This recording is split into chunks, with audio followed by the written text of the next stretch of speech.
Just this past year at Christmas time, when my Legion post raised $750 for a young active duty service member in the Navy who had transferred from the reserves to active duty, and in the process, the Navy messed her paycheck up.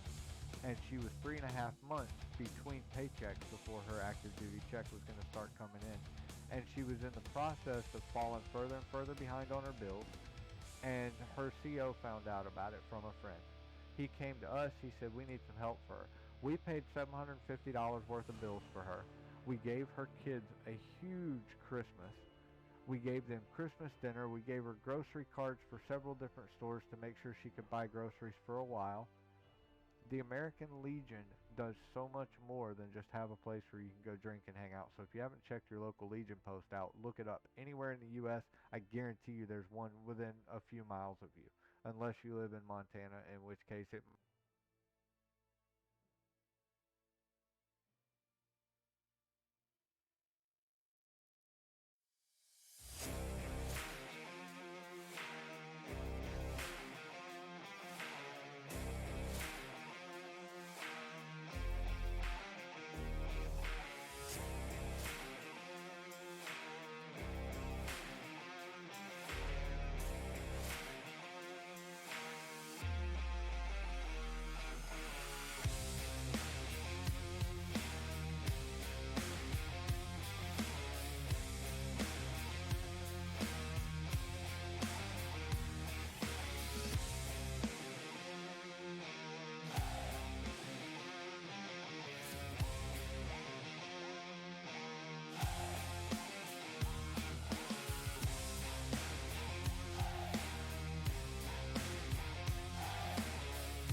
And, right, it's never been easier. But Get to here's know somebody, get their shit together.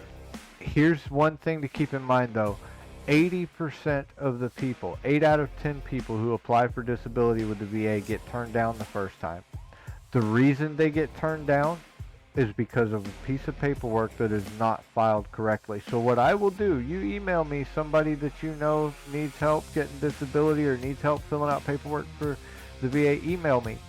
Get in touch with me, and I will connect you with somebody from Wounded Warrior Project or one of the other organizations that I work with who will put you in touch with somebody local to your area that can help that person fill out the paperwork that they need. And these are people who have gone through classes to make sure that they know exactly how the paperwork should be taken care of.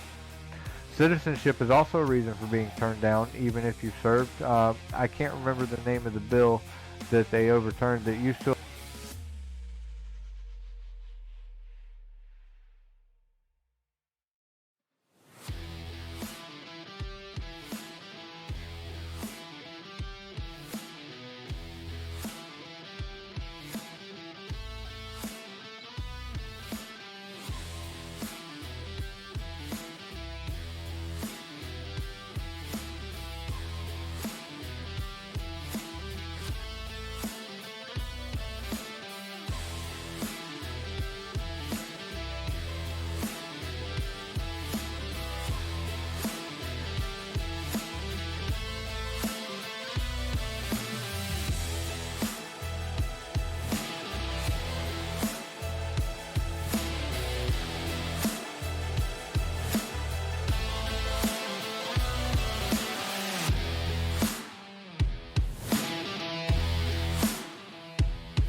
The poorest way to face life is to face it with a sneer. There are many men who feel a kind of twisted pride in cynicism. There are many who confine themselves to criticism of the way others do what they themselves dare not even attempt. There is no more unhealthy being, no man less worthy of respect than he who either really holds or feigns to hold an attitude of sneering disbelief toward all that is great and lofty, whether in achievement or in that noble effort which, even if it fails, comes to second achievement. It is not the critic who counts, not the man who points out how the strong man stumbles, or where the doer of deeds could have done them better. The credit belongs to the man who is actually in the arena, whose face is marred by dust and sweat and blood, who strives valiantly, who errs, who comes short again and again. Because there is no effort without error and shortcoming. But who does actually strive to do the deeds? Who knows great enthusiasms, the great devotions, who spends himself in a worthy cause, who, at the best, knows in the end the triumph of high achievement, and who, at the worst, if he fails, at least fails while daring greatly, so that his place shall never be with those cold and timid souls who neither know victory nor defeat.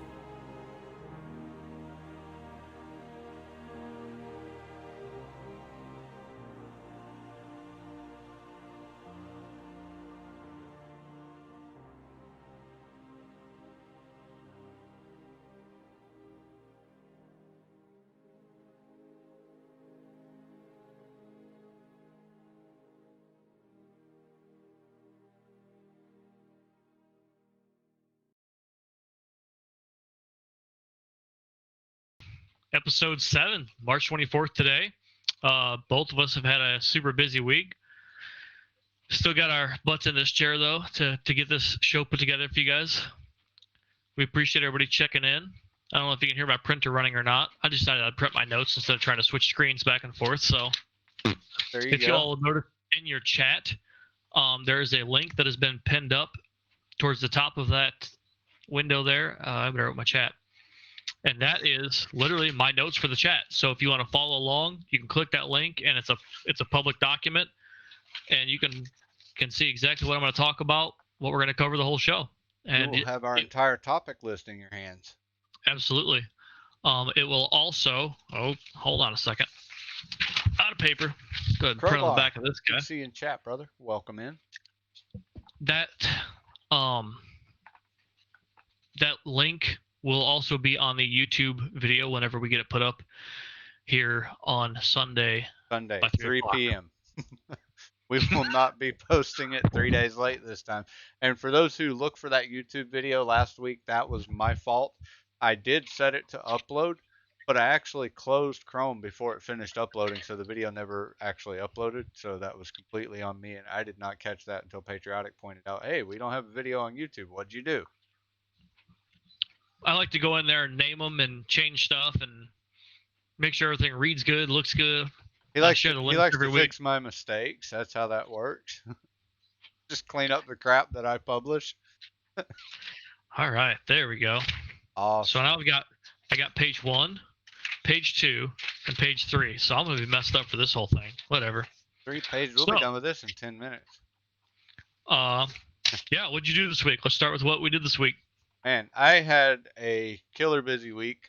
So most of you know I work 3 different jobs. I work as a freelance writer, work as a motorcycle rider for a funeral escort company, and then I work for a real estate investor taking photos of houses. And work just blew up on me this week. We've had bad weather here, and it's just been crazy riding in the rain with all these fools on the road in Memphis.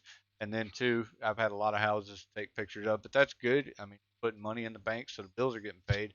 But probably the most important thing that I did this week, other than this show, is I put new tires and brakes on my motorcycle, which is nice because now it stops.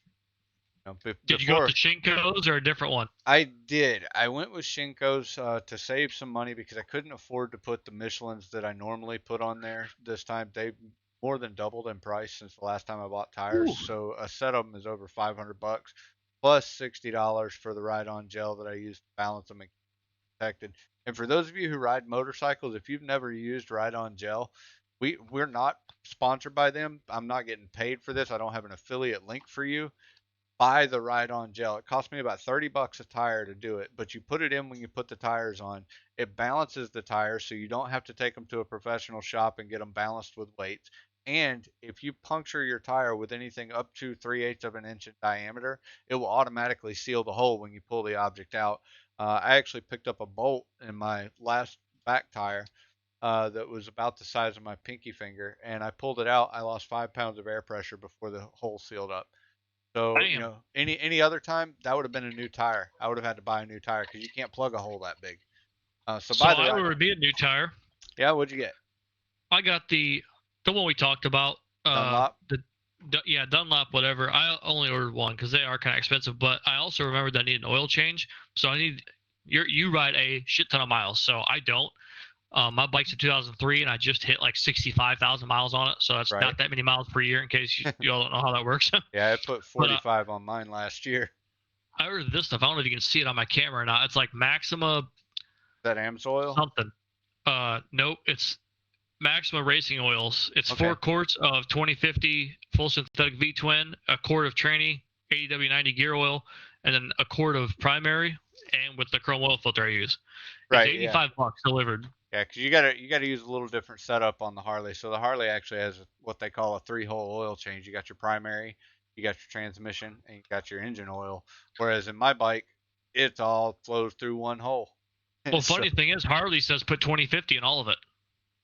That's but what Harley typically runs. Yeah. Yeah, a lot of older riders say like once your bike's got some miles on, like I've had to redo the cam timing or the cam chain tensioners and Yep. some other stuff. So it's getting some miles on it, and they said we recommend, your transmission's probably got some wear, throw the heavier oil in there, especially if you're going to do a lot of riding. I plan on doing a ton of riding this year. So I went with the big kit there. It's 85 bucks delivered to my door, and I got the tire for 127. I didn't figure. I mean, I pay, so I use Lucas oil in everything that I run, my cars, my bikes, even my airplane. When I had my airplane, I ran Lucas oil in my airplane. Yep. Lucas makes a great product, and I run their 20W50 motorcycle oil in my bike. And I just turned 54,000 miles on it. So it's getting some miles for sure. Heck yeah.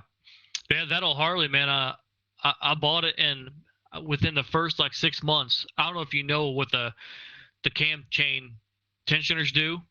They're little like polyester pucks that the chain rides over, and your oil pressure holds them up. So like it holds pressure on it. Well, once that polyester gets like soaked with oil and heats up and cools down a whole bunch of times, basically it allows for them to get stuck. Yep. So when the oil's pushing, it's not enough. So you hear your cam chain slapping around in there. Yep. And that happened like 6 months after I got the bike, and I was like, man, you got to be kidding me, because I bought it used. Oh, whoa. Those are done. Terror alert, code orange. Right, for real. Like, you got the baddest vibrating phone ever. No, that was my dryer. Well, I guess at least your wires are clean. That's good. Well, no one can see him right now. At least that pair. Be ready for the hot tub special next month. Right. But yeah, man, I'm excited. I got my bike all worked up. You're gonna ride up to Oshkosh, aren't you? Maybe. I don't know. What, are you riding to Oshkosh? I'm thinking about getting a hitch put on my car and trailering my bike up there. But I'm taking the family to Oshkosh. Put on a roof rack. Yeah, I can do that. I need to get a trailer anyways, because I got a dirt bike I got to deliver to my brother for his birthday, which happens about a week and a half before we go to Oshkosh. So So I don't know. I'm studying on it. Even if I don't ride, we are taking the fam up to Oshkosh for AirVenture this year. It's gonna be a freaking awesome event. And you've been talking about coming down here. The Yep. weekend of October 1st, September 30th and October 1st, you should come down here. If you want to do a ride that has some. I am on the board for Thunder over Fayette County Air Show. It's a 2-day event. We have Skip Stewart coming in with Prometheus. If you've ever seen the big black and red biplane with flames on the nose that does the smoke show, that's Skip Stewart. He's a FedEx pilot during the week. We have Kyle Franklin, who plays the drunken cub pilot at air shows, where he's supposed to be a guy who won a ride in an airplane and he's all drunk in the crowd all day, but then he goes out and steals the airplane and drags the wings on the ground and stuff. You shouldn't have told me. Now I'm not going to be surprised. These guys are stellar showmen. We've got the Aeroshell aerobatic team coming back, but it's a 2-day event, the 30th and the 1st this year, and that includes night shows. For the first time ever here, we're having night shows, which is going to be really cool. The guy they got coming in, Mr. Gunkin, he has an incredible twin-engine plane that it's sweet, man. It's covered in LEDs, has a huge smoke system on it, and he flies a big show at night with the LEDs all turned on. That's cool. So you should Have you consider seen any of riding those- down for that. Well, I might. I'll tell you what. I'll ride down for that if you ride up here on September 11th for my American Legion ride that I put on every year. Might have to work that out. We'll figure it out. Have you ever seen one of those drone light shows? Yes, where they Holy do shit, that's cool. Isn't that cool? They have like 500 of them doing. Yeah, that's formation. crazy. So, what's up with your background? So, welcome to the Matrix. This is actually a paint job that I put on somebody's car for iRacing this weekend. I threw it up here just for the fun of it, just goofing off with you, and you liked it, so I kept it. Heck yeah, I think it's pretty cool looking. Different. What's up, American Pride? Oh, Good to see American you, Pride brother. Gaming. Hello and welcome. So my background, which way I got to lean here? That's me trucking. I leaned the wrong way, but I was hauling a heavy load out through the northern hills of California there. I thought it was pretty cool little sunset action. You ready to roll into topics for the week? Man, I am. I've got them all pulled up, and I'm excited about what we have to cover. We have a lot of material to go over with you guys tonight, and it's material that I think you're going to find interesting and helpful. So, first thing, flag etiquette. I'm looking forward to hearing you teach us a little. Well, this is a little cheat sheet. This isn't really like the full-on every detail you need to know, but this is actually a printable document. It's I think a front and a back to a page. So if anybody doesn't know it, you can easily click on this link, click print, and it'll print it up in black, white, or color, however you want to do it. This shouldn't take long to do. This is just, like I said, a general outline, gives you a few basic rules on how, when, and where to use your flag. There we go. Thank you, Solid. I was just fixing to say that. For those who may have come in a few minutes late, up at the top of chat, there's a pinned message. And if you click that link in that message, it will take you to our topic list that includes every single link to everything we're going to talk about tonight. So you will actually have access to all of the information that we have access to the show. Heck yeah. That's pretty cool. Thank you, Solid Band, for helping me out with getting all the links and stuff straight on that. She's awesome. So, first thing is just how to display the American flag. The U.S. flag stands for our nation, and I do love the opening of this. The U.S. flag stands for our nation and the shared history, pride, principles, and commitment of its people. When we properly display its powerful symbol, we signal our respect for everything it represents. So I read you a speech one time, Cowboy. Remember this speech I wrote about the American flag? Eventually, we'll get into this show. We did. And that's what it says, shared history, pride, principles, and commitment of its people. History being good and bad, right? Yep. Pride being American pride for all of us. I know we talk about different types of pride sometimes. Not the gaming, just the American pride. Yeah, not American pride gaming. I don't know who would even pay attention to that shit. But but yeah, so keeping that in mind, when you get an American flag, it's not prideful to purchase an American flag. Where the pride comes from is from flying and maintaining, taking care of that American flag. You should not fly your flag in inclement weather. If you have an all-weather flag, a heavy-duty one, that's fine. But all the ones you buy off Amazon or Walmart or whatever off the corner aisle because it's on sale for $6. That ain't gonna be heavy duty all weather flags. You're supposed to pull them in whenever it's raining. Just to honestly kind of treat your flag like a pet. You know, if you have a dog outside and it starts raining, you're probably gonna pull them in, right? No. Pretty generally, you should do that with the American flag too. Well, not your dog. You hate your dog. So Speaking of your dog, speaking of flags, if you want a good all-weather flag, the odds are about 9 out of 10 American Legion posts in the United States keep a stock of all-weather flags or can get their hands on one fairly quickly through another post. So if you need one, visit your local American Legion. Just tell them, hey, I need an all-weather flag. If they don't have one there that they can sell to you at usually a very good price. I think I give $25 or $35 for mine each year. I get a new one I'll tell you year. what. I'll give you a better deal. So you got it. Best Twitch streamers. Thanks, Blue Falcone. Yeah, appreciate that. it. If you need an American flag, I will give you one. You pay shipping. I came up with a program that my American Legion. I'm a member of the American Legion here in my local area. I came up with a program.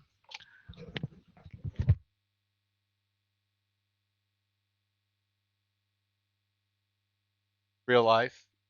Both of us do have families, have real life stuff going Thank you. on. Please be patient. Sorry, I'm back. So I created a program that was approved and funded by my American Legion post, and I got the funding through our American Legion ride that we do on September 11th. It's whatever Sunday's closest to September 11th, but it's in memory of the September 11th events. I bring in anywhere from $400 to $1,000 a year for that, depending on how much. Well, they let me make a motion to spend some money that I earned, and one of the motions is I asked for them to give me 10 flags per year to distribute how I see fit. So if I'm driving down the road and I see a bar with a torn up American flag out there, Yep. I get them a new flag. I have a plaque and everything I print up and present at the cost of my American Legion, just through donations and everything, to get them a heavy duty U.S. flag made in America by American veterans. Heck yeah. So carrying that into what you're saying, if you need a flag, I'll get you a flag. Get a hold of me. You pay the shipping. I'll ship one to your house. Thank my American Legion post. Support the stream. Support your American Legion. What up, Meat Shield?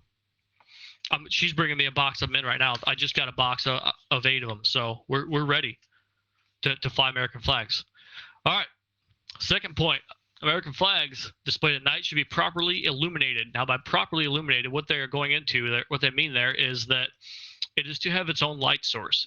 So a street light that's already on your flagpole is not an appropriate light source. It's to have its own light source. Just grab me one of the boxed ones out of there. I'm gonna try to give some flags away on my stream today, so I want to show them what kind of product they're getting. One of the boxed ones. Yeah.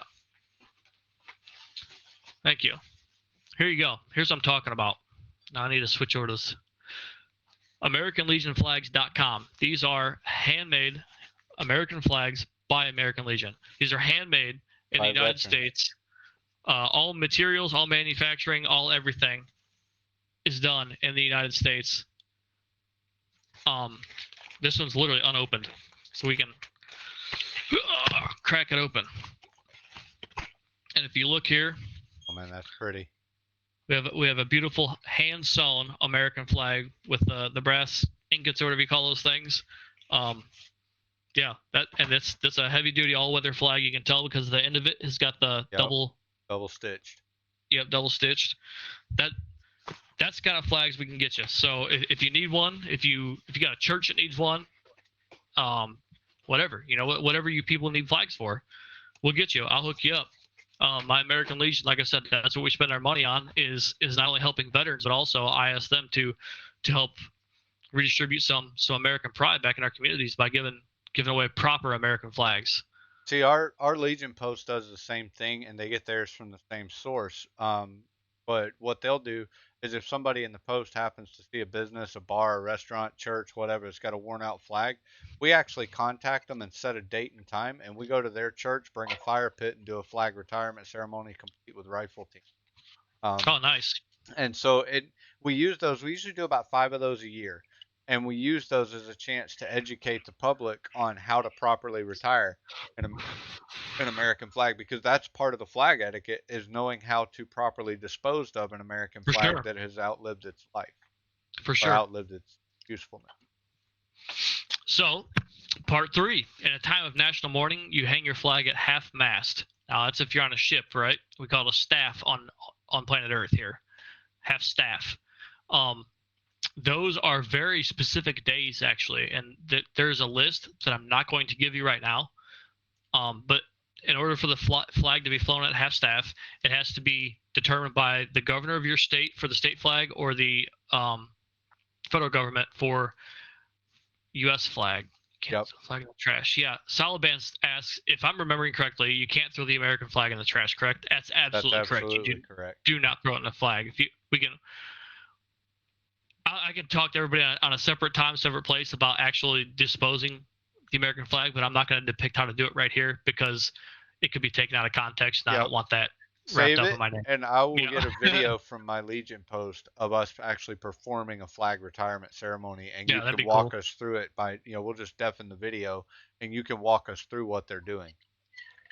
Then they'd be able to see for themselves the proper way to dispose of an American flag. For sure. So it's funny that you can tell this document's kind of old, even though it's visually been updated. It's still kind of old. The flag can be flown every day, but is often flown to show patriotism on these observances. And it shows basically all the federal holidays, right? Well, most people these days, like basically since September 11th, we just fly the flag every day, any chance we get. So when displaying the flag on your porch, so if you got, one of the 36-inch, 48-inch, whatever flag holders from your local Walmarts or Big R or whatever, the Union, which is the blue, is to be at the peak of the staff. That's pretty obvious, right? If you hang it from a wall, I should just actually get out a flag. Here, we're gonna get out a flag. Hello, beautiful flag. Well, I'm glad you put your pants on. Yeah, I didn't have them on earlier. So the blue is the Union, right? Yes, sir. Can you all still see me? I can't see this. We can see. Okay. So if you're flying it on your wall at home, the Union, the blue, is to always be to its own right. So that would be to the viewer's left, like so. So if it's vertical like that, it's going to look backwards, but that's the correct way to have it. If it's horizontal, it's obvious. It looks right, right? So that's what that means. The Union, the blue, is always to its own right. So that's the way that looks. Right. I know some of our streamers have flags in the background and they're backwards, and it takes everything in me not to get on there and be like, hey. But I can't be an asshole every day. And some of them just don't know.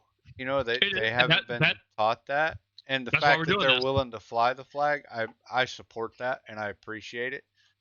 So I won't bust their balls over having it up backwards. If I get a chance in conversation, I might say something to them. Like, hey, check this out. And I do, because just like I said, the pride isn't from just buying one and sticking it on your wall. The pride is from taking care of it, knowing how it's meant to be flown, displaying it correctly.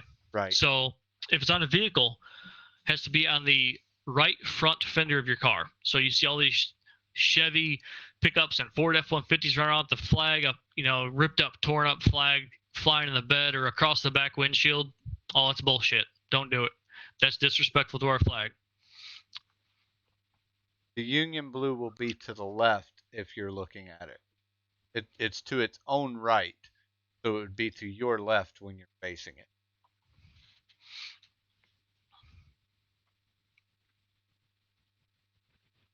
You got to read the question too there, Cowboy. So Oh, yeah, for the viewers. So Solid asks, so if we have a flag at home that hangs, if we're looking at the flag facing it, the Union blue will be to the right. It will be to its own right, so it will be to the left while you're looking at it. The wording confused you. Yeah. Yeah, it can be a little confusing, but then once you get it, it's like, oh, okay, that makes sense. Yeah. The Union will always appear to your left when you're looking at it. All right. So whenever you're not displaying your flag, so if it's a shitty day outside, 40-mile-an-hour winds. You shouldn't let your flag out there and get its ass kicked by the weather, right?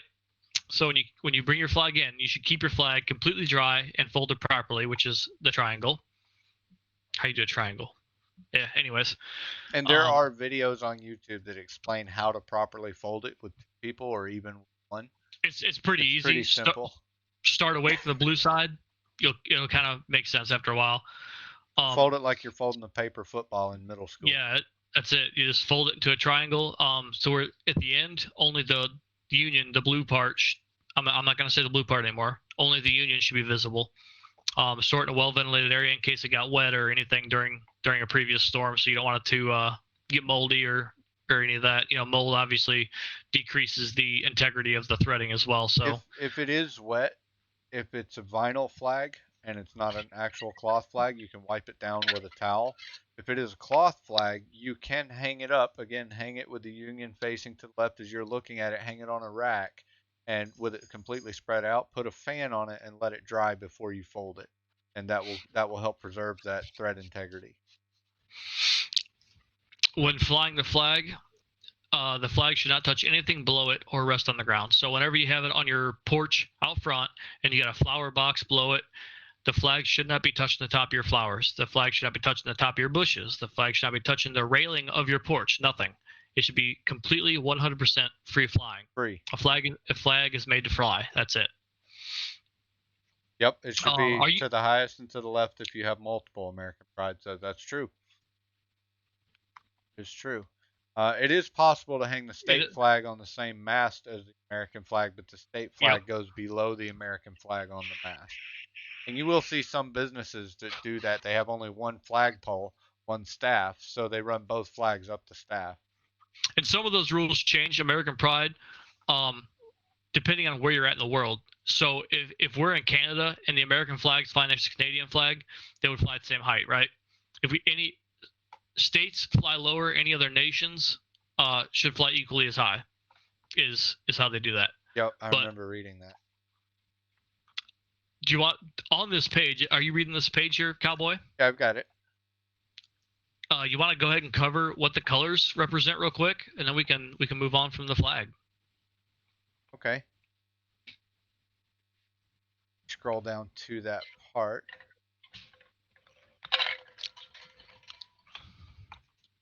There we go. All right, so each color on the flag does have a special meaning, and there's a reason that they chose those colors when Miss Betsy Ross first put the first one together. It's got 13 alternating red and white stripes, which represent the 13 original colonies.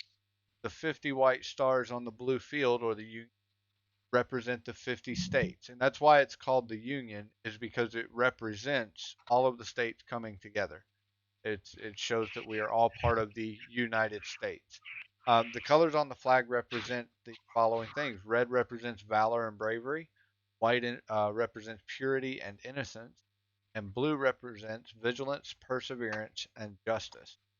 Which that's pretty important stuff, because when you look at the flag, we all think patriotic thoughts when we see a big flag flying on a mast somewhere. It's like, oh man, that's so beautiful. There's a car lot not far from my house that has a 150-foot flagstaff, and they have a massive flag on it. There's a Harley dealership about 20 miles from my house, has one very similar. And every time I come around the bend in the interstate to either of those two places, the sky is just full of this huge American flag. I don't take the time to look at it most of the time and go, oh man, that red, that's really pretty. And it doesn't make me think of valor and bravery. The white doesn't make me think of purity and innocence. At that moment, I'm just thinking how lucky I am to be an American citizen and how much I love that flag. But those colors actually are important because it represents the characteristics of the men and the women who sacrificed to create this country in the first place. And what they sacrificed for, right? Yep, and what they sacrificed for. Heck yeah. I wonder how much one of them big old flags cost. I have no idea. I'm going to guess probably in the $1,000 plus range for one that size. I would like to be there when they change it out. I think it would be really cool to be there when they're taking the old one down and folding it up and changing it out. I'd love to be there. It'd be rough, huh? You'd have to have a big fire pit for that retirement ceremony, because I guarantee you that triangle's 3 feet end to end. They're done or more.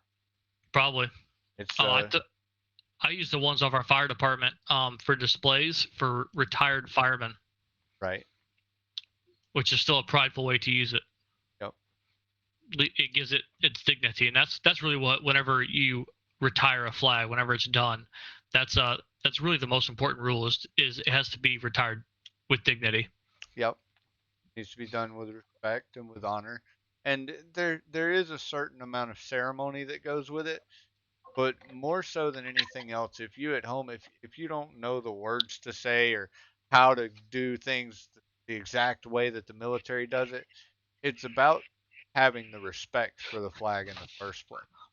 Most of your American Legion or VFW posts will have a flag retirement box of some sort. Have a box. You can turn them into, and they will dispose of them properly. We carry our box anytime we do a flag retirement ceremony. We take our box with us, and everything that's in the box gets burned one at a time in the pit. Well, I guess we're going to talk about burning flags, ain't we?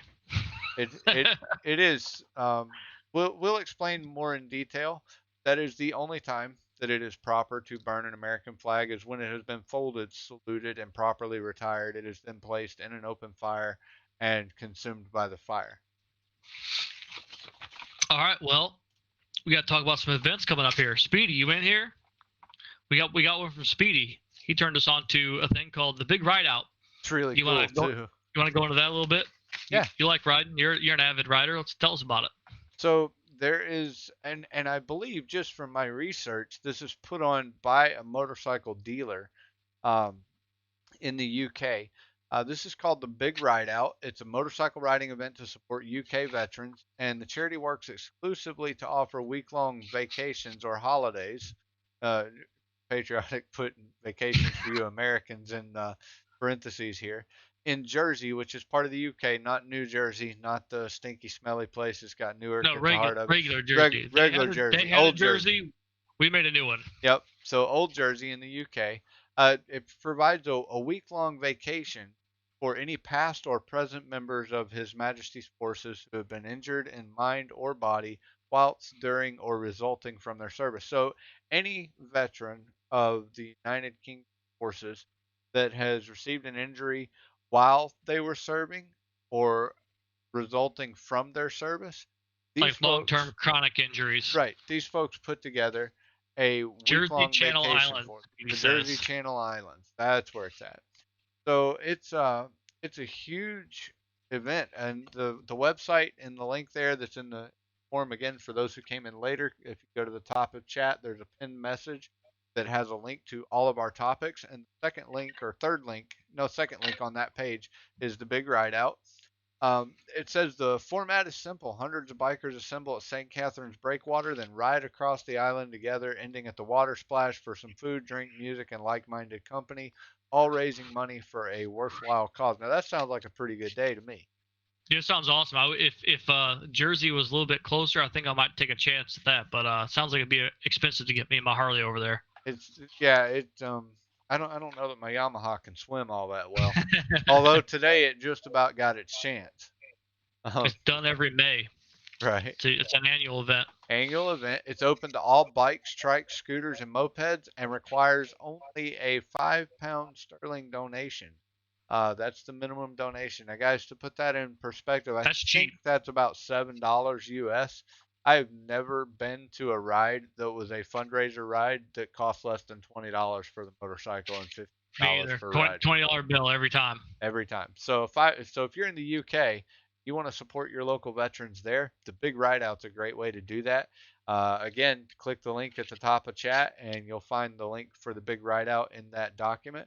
£5 donation, you get to do something awesome for UK veterans. If you guys know any veterans from over there, I mean, and obviously that area is, rather small compared to the United States. So reaching out even to people about Speedy or anybody really could open the door for a lot of people to show up to this thing. I would think it'd be pretty cool to go to. If I was in the UK or anywhere in that part of Europe close enough to make it, I would Heck yeah. definitely check that ride out. I mean, For sure. that's pretty cool, and it's doing something really awesome. We've talked about other organizations here in the United States that do similar things. Matter of fact, I had a phone call today that lasted about 45 minutes with somebody in Missouri that's looking at opening up a place that includes an RV park and a restaurant, and might be a chance that in the future I will be very closely associated with them. And one of the things they're going to be doing is veteran outreach, allow vets to come out and learn to work beef cattle, learn to shoe horses, and learn some blacksmithing Shoot skills. horses. Yep. Why would you learn how to shoot horses? No, shoe horses. Put shoes on. Oh, Farrier. They'll be going I to thought- farrier Ooh. school and learn how to weld, which is something that I need to go up there and learn how to do. Actually, that's not true. I can weld really good. Everything that I weld looks like it has cancer when I get done with it, but it don't leak no more. And I'm getting really good with a grinder. Yeah, I seen that picture you sent me the other day. I told you, use a grinder, not a welder. Right? That's all right. That can change in time. You can get better. And Speedy says, yep, that covers a veterans holiday in Jersey Channel Island. That's what they raised the money for. So the big ride out, very cool event in the UK. Man, I'm Speedy, are you going to go to that? I talked to him a little bit about it, and I think he said he couldn't get the funds to travel down there this year. So I Okay. think we'll work with him next year. We'll see what we can get done, you know? American Pride says they got something like that there in Arizona called the Pat Tillman ride that's actually tomorrow. How you going to tell me that the night before? I mean, really, bro. You going to tell me that on league night? Hey, tomorrow you need to be in Arizona for a ride. Yeah, man, you got to get us word on that stuff sooner. I actually Right. served in the same place as Pat Tillman. That's pretty cool. Well, not really. It's kind of, daunting, right? Didn't think about it till just now. All right. Next topic. We're moving on, guys. We're gonna Yeah, we pick them up and put them down. We are going to pick them up and put them down. We are about 4 days ago 15 was minutes the break. 20th anniversary from the start of Operation Iraqi Freedom. I've connected a link here if you are following along. This article has statements from former military, Iraqi citizens, and interpreters regarding the war in Iraq and their lives since. The removal of Saddam and operations of the past 2 decades have cost the lives of 4,599 U.S. troops in Iraq, according to the Pentagon. That's in addition to coalition nation deaths and anywhere from 276,000 to 308,000 war-related Iraqi deaths, according to Brown University's Cost of War project. This link, I read all of it. You owe it to your veterans to read it. Read all the links. You owe it to the American people to read all of it. I wish I could force everyone to read this. It has statements, real-life statements from a guy who was in OAF 1, I think. And he got interviewed 20 years later and asked how he felt about the pullout. If it was in vain, if he felt like his service and his buddy's service and sacrifice was in vain. It's got commentary from a journalist, an Iraqi journalist. It's got commentary from Iraqi citizen and an Iraqi interpreter. I think it's, I don't know, I just can't say enough. It's super awesome. I've always wondered if maybe, like we talked about the honor flights, right, where World War II veterans go back overseas or go down to Washington, D.C. and see the memorial erected for them, or go back like the guys who went back to Normandy. Remember we talked about Sergeant Mills, just being you did. I always wondered if I could go back. Like one day will Baghdad be like kind of like Vietnam, right? Will it be a safe enough place to where I could go back and see? Like I remember driving by Baghdad University. I remember all that stuff. Someday will it be a tolerable enough place to where I could go back and see? Like that would just be, to me, that would be amazing. Yeah. Food for thought. Baghdad is safer than saying. Oh, I doubt that. I mean, your car stereo's safer in Baghdad than it is in Memphis, but leave it at that. But you're not wrong though. I mean, it's been 20 years.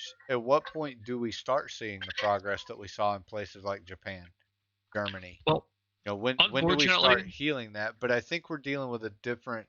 We're not dealing with a government in this instance where we were at war with the government. We were at war with an ideology, and so it's a whole different economic and and foreign relations situation, I think, than what we had in World War. Or am I wrong Yeah, for about sure. that? No, absolutely different. And like, if you haven't been there, American Pride, I don't know if you've been deployed to a combat zone or not. If you have not been to the Middle East, if you have not been to Iraq, Afghanistan, Syria, any of those, those countries are terrible. I mean, and I'm not talking like their infrastructure sucks, their logistics sucks, their government sucks, their everything is terrible. We have such a great life, and we have so many opportunities here in this True. country that you couldn't even imagine. You know, how they live. I was there. I was in Baghdad in 2005 and 2006. These people, pardon the language, these people still shit in a hole in the ground and funnel that shit out to a shit creek next to their dirt road. The only way you can get there is without a paddle. It's crazy, and but I tell you what, they all got smartphones. You know, like you can tell where their priorities are, and it's bad because I don't know. That's a whole different topic that we can cover for 8 hours. If you want to do an 8 hour stream, we'll talk about Iraq one day. But just the maybe it's not called a third world country. You know, like it's not like it's probably not like the Congo or what, you know, some of the insanely poor African countries, but Priorities are misplaced. It ain't much ahead of them. I mean, they don't have enough electricity in the country to where everybody can leave their lights on 24 hours a day. They don't have enough electricity in most towns to where everybody in the town could run an air conditioner. They don't have enough money to buy an air conditioner. But you know that's crazy though when you think about the resources that those countries have, the monetary resources at their fingertips. Who's getting rich? Somebody's making the money. I can tell you who. Saddam Hussein. That's why we went in there and kicked his ass twice. Yep. Because one dude had all the money and all the control of all the money. Yep. We're not talking about the Iraq War right now. I just wanted to cover. It's been 20 years. Thank an Iraq veteran. That's going to be an 8 hour show. We'll do it someday. Maybe we'll do it on the 21st anniversary or something. But we'll get some more Iraq veterans in here, special guests and stuff like that to help deliver a punch. Maybe we'll have to put a flight together for that in Flight Sim and make it an annual flight. We'll do Baghdad. You know, me and I took Meat Shield on a tour of Baghdad in my airplane, and you could do a 4 hour flight stream just around that city. It blew my mind how big it is. It's a 45-minute flight across it, helicopter. Well, it's a big city, and then you know it's just like, you know, Chicago or any other big city in America. No, it's bigger than Chicago. It's 7 million people in one place. It blew my mind when I looked at it. I was like, holy cow. It's like the same setup. There's a rich center, you know, and then all the suburbs, which in America, the suburbs aren't really poorer than the city, but over there they are. Like, and then, so Baghdad's only this big, but then this much area is encompassed by suburbs that don't make any money. Yeah, they're all poor, literally still have dirt walls in their house, but they got a damn picture of Stomp stapled on the wall. Yep. But anyways, we got to move on because we got a lot of shit to cover later. This is a big topic. You want to do this? You want me to do it? North Korea. So, for those who don't know, North Korea conducted a practice nuclear attack this past week with a ballistic missile. Pyongyang's official Korean Central News Agency said the missile flew about 800 kilometers. That's, for us Americans, that's about 500 miles. It was tipped with a mock nuclear warhead, and they described the test as being successful, saying that it detonated as intended about 800 meters or 800 yards above the water at a spot that simulated an unspecified, quote, major enemy target. And that's, end quote, that's what the news source said.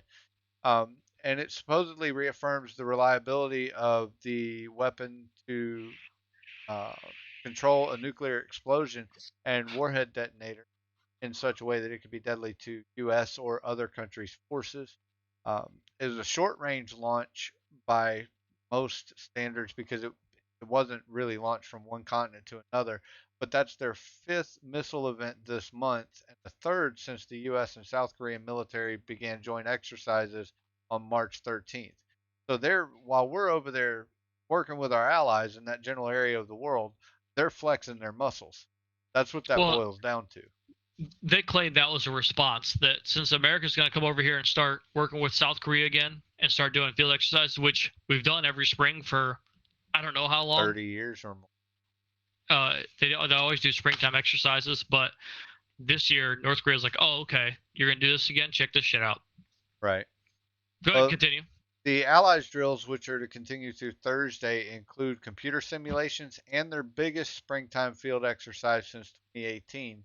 The North so far in 2023 has fired around 20 missiles over 9 different launch events, and they included short-range missiles fired from land, cruise missiles launched from a submarine, and 2 different intercontinental ballistic missiles fired from an airport near Pyongyang as it tries to demonstrate a dual ability to conduct nuclear attacks on both South Korea and the U.S. mainland. So they're flexing their muscles for the world to see, saying, hey, we can reach out and touch you. That's their goal. I'm waiting to see what America's response to that is. I know what the response would have been a few years ago, and it would not have been pretty. I fear that our current administration might not have the backbone to flex back, but that I'm not a politician and I'm not a warmonger. I don't know the right answer. I'm not saying that we should go melt everybody. No. But you know, here we are. That is definitely a story that we're following and see where it goes from here. Yeah, American Pride, that's a good point. He said our response was to cover UFO sightings instead. Good point. Welcome to mainstream media. That's why we don't cover stuff like that. American Pride, you missed our first few streams, but we did talk about what were we talking about, Cowboy, with the train derailments and stuff? The Chinese spy balloon. And what else? What did we talk about? All that was distracting us from? What got released that same week? Oh yeah, Jeffrey Epstein's flight logs got released the same week that all of those stories hit the news, and it was weird. 5 trains derailed, and we had UFO sightings, and spy balloons. But here's the thing: 5 trains derailed. Big whoop. 3 a day derail in the United States every day of the year. Yep. Yeah, most of them don't have the severe impact that the one in Ohio had, and that should have been a newsworthy story. But every other freight train derailment in the United States was broadcast for 2 weeks straight. And that's ridiculous. That's just taking your eye off the ball as a journalist and going, hey, I'm just not going to pay attention to this news story over here because it doesn't fit what I want it to fit. We're going to focus on this. It's ratings. Well, they want that paycheck. That's what your boots on the ground reporter wants, right? He wants that paycheck, wants to make a name for himself, wants to get promoted and be the editor or the director or whatever one day, right? And the guy in the office wants the sponsors to pay their bills. And the guy up, it all comes back down to we came up with 3 different people own all the news agencies or something. What was that? It's not people, it's investment group. Yeah. Vanguard Investments owns a piece of CNN, and I'm talking about like a major controlling piece of CNN, ABC, Fox, and NBC, I think was the other one. I can't remember. I'd have to go back and look now to make sure that I speak correctly on that. But I know it was CNN, Fox, and ABC for sure that they own controlling interest in. Now, here's the interesting thing. They also owned more than a 10% share of Northern Pacific Railroad, which was the railroad involved in the derailment in Ohio. Imagine my shock and awe. Here's the shocking part. Those news stations covered that accident. What they didn't cover is the lower workers in that railroad system admitted that they had been skimping on safety practices as far as how trains were loaded in order to prevent derailments exactly like the one that happened in Ohio. None of the news channels that were owned by the same investment group, which is a major activist investment group, by the way, none of them covered that in any of their heavy coverage. So interesting. But let's not tell on ourselves kind of coverage deal. Let's keep the sponsors happy. You want to take this next segment? This one is actually sad. I do. But it's heartwarming. This actually happened. I had a girl that I know message me about 3 years ago, and she said, hey, I don't know if you knew about this story or not, but they're bringing home the remains of a World War II veteran they found, and he's going to Springfield, Illinois. And I said, damn right I want to know about this. I had no idea this was happening. So as times progress, technology improves, etc., we are able to identify a lot of these missing in action soldiers. That we have unidentified remains all over the place, and that's sounds shitty to say it like that, but it's true. Well, with modern technology, we're gaining the ability to identify these remains and send their bodies home. And this week we had one of these stories, which is fantastic. The remains of a soldier killed in World War II will be buried in San Diego, California, decades after his death, according to the Defense POW/MI Accounting Agency, which is the DPAA. Scientists positively identified Army Technical Sergeant Matthew McKeon's remains on January 12, 2023, according to a March 16th release from the agency. McKeon was assigned to Company K, 3rd Battalion, 12th Infantry Regiment, 4th ID, in November of 1944. He was reported killed in action when his unit was fighting German forces near Hirten, Germany, in the Hirten Forest. At the time, his remains were not recovered. The American Graves Registration Command, tasked with investigating and recovering missing American service members in Europe, was unable to identify McKeon's remains despite several investigations in the Hirten area for several years after the war's end. So the American Graves Registration Command is a special committee put together to specifically look for unidentified remains and see if they're Americans, and if they are, bring them home. Pretty cool. Yep. A historian determined that a set of unidentified remains which have been recovered near Hirten and buried at Ardennes American Cemetery in 1950 could belong to a service member missing from combat in November of 1944. The remains were disinterred in June of 2021 and sent to the DPAA laboratory at Offutt Air Force Base. Scientists identified McKeon's remains using dental and anthropological analysis, as well as DNA analysis. A rosette will be placed by McKeon's name on the walls of the missing at the Netherlands American Cemetery. That's pretty cool. We're bringing them home. Yeah, it's amazing. I mean, it doesn't get much better than that, right? No, it really doesn't. That's like I said, it's a sad story because it involves the loss of an American hero, but it's a happy story too because it involves the recovery of an American soldier on foreign soil, and now he's brought home and laid to rest with his brothers. Yeah, it's as good as anybody could hope for. I mean, honestly, that type of shit's touching. If any of our viewers are from California, click the link, follow it. I don't know what day the story came out a week ago, so he might be home by now. But if he's not, do a checkup on it, man. It'd be so cool if we could get someone to send us a video or something from the ceremony from the airport when he arrived home. It would just be the unreal. Funeral home will meet them at the airport. If I had to guess, the Patriot Guard and American Legion will probably be involved with that too. A lot of times we ride to the airport here, and they actually allow us. We're not allowed to go onto the tarmac, but we are allowed to pull up to the gate by the tarmac. The hearse goes through the gate, and they load the body on the hearse and then bring the hearse out, and we escort them from there to wherever the body is going to be taken to for the funeral service. But I have been in the airport and seen what happens when they unload, and when they bring that flag draped coffin out of the plane, everybody on that tarmac stops and they salute, and it's very touching. It's very touching. I've never been there when they actually brought a coffin out of an airplane, but I have seen videos of it and stuff, and even the videos hit you. You know, it's the gut punch. Yeah. Well, man, for sure.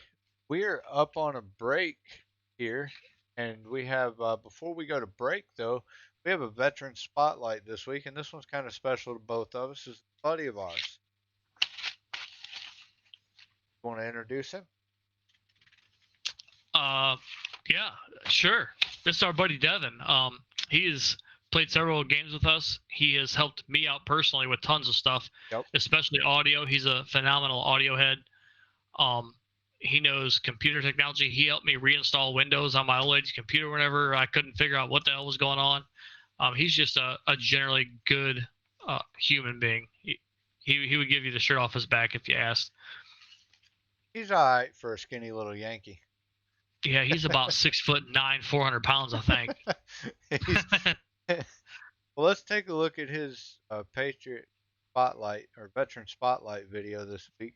We'll be back after the break. Stick around.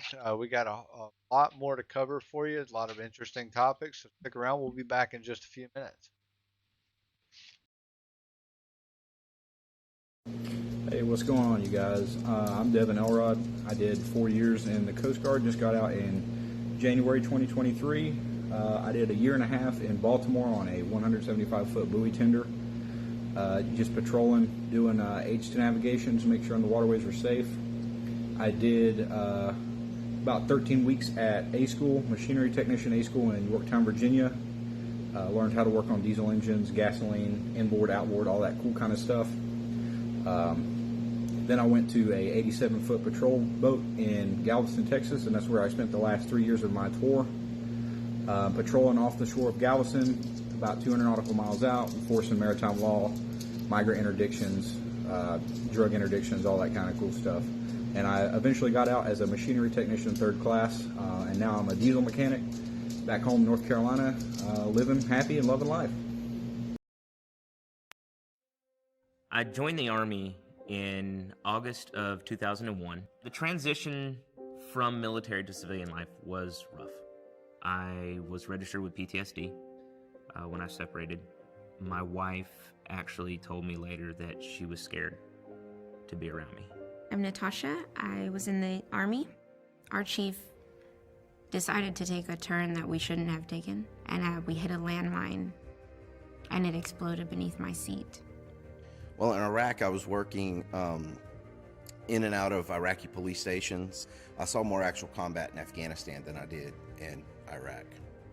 And it was very difficult to come back, and to feel like you lose that sense of community. I decided to get some help. So I went to the only resources I knew, and that was the VA. And that definitely saved my life and my marriage. I always encourage people to go to the VA. I always encourage people to try it. Like, if they're telling you, listen, we're gonna make sure that you have what you need so that you could succeed in life, why not take advantage of it? Our society needs this generation of veterans to pursue their education and to continue to help make this a richer and a stronger world. It is an opportunity. It is something that these veterans have earned by their service. It's really easy. People think it's hard to use the GI Bill in school, and it's not. It's a seamless, easy program, and the benefits are just unbelievable. While everyone else is working and scraping through college, you don't have to. You can concentrate on your studies and that transition into becoming a civilian again. Obtaining the benefit wasn't very difficult. Once I contacted the VA, I was able to put in the paperwork, get it all started.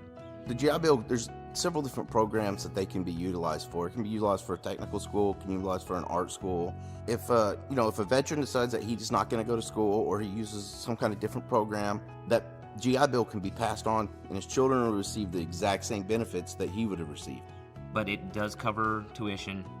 You get $1,000 annually to use for books and supplies, and you get housing.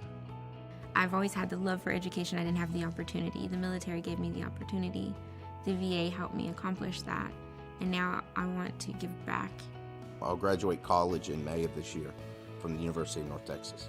It's going to be an example for my sons that no matter what your limitations are, that you don't put limitations on yourself. I'm now a functioning member of society. I'm about to be a doctor. Just because you had a brain injury, or just because you have PTSD, or just because you have an obstacle, that doesn't mean you can't accomplish a goal.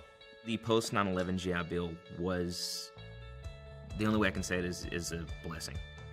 Due to my injuries, I couldn't have done it. Without this benefit, it would have been a no-go. I can wholeheartedly say that the VA changed everything for me.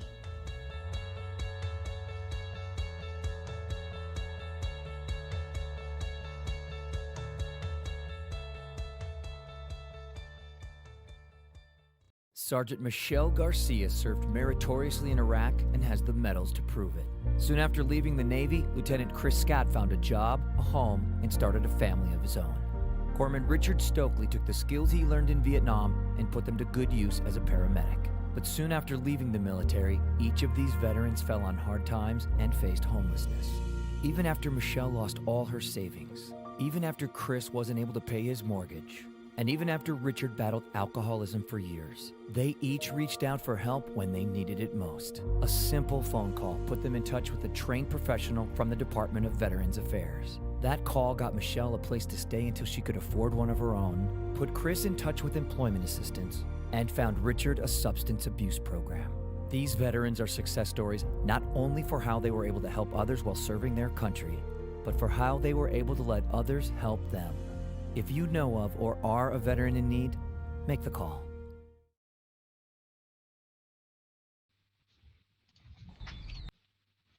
All right, welcome back.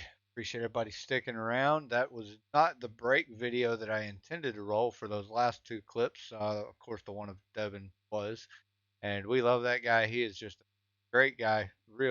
He's just downright a good who man. I like him. So we've got a lot of topics to cover in the last half of the show, and these are going to be some interesting topics.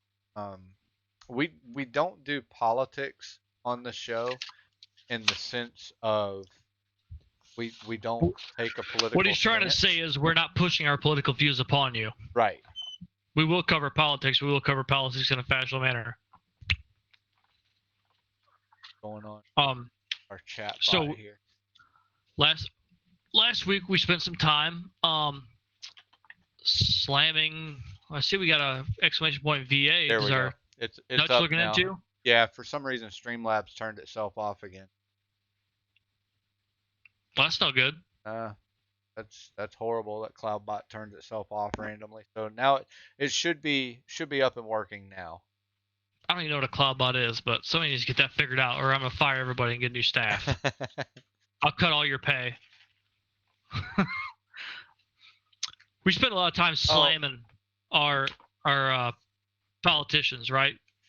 We tell you how shitty this administration is and how lackluster our Congress has been and blah, blah, blah. So I spent some time this week in my off time looking up exactly what do they do.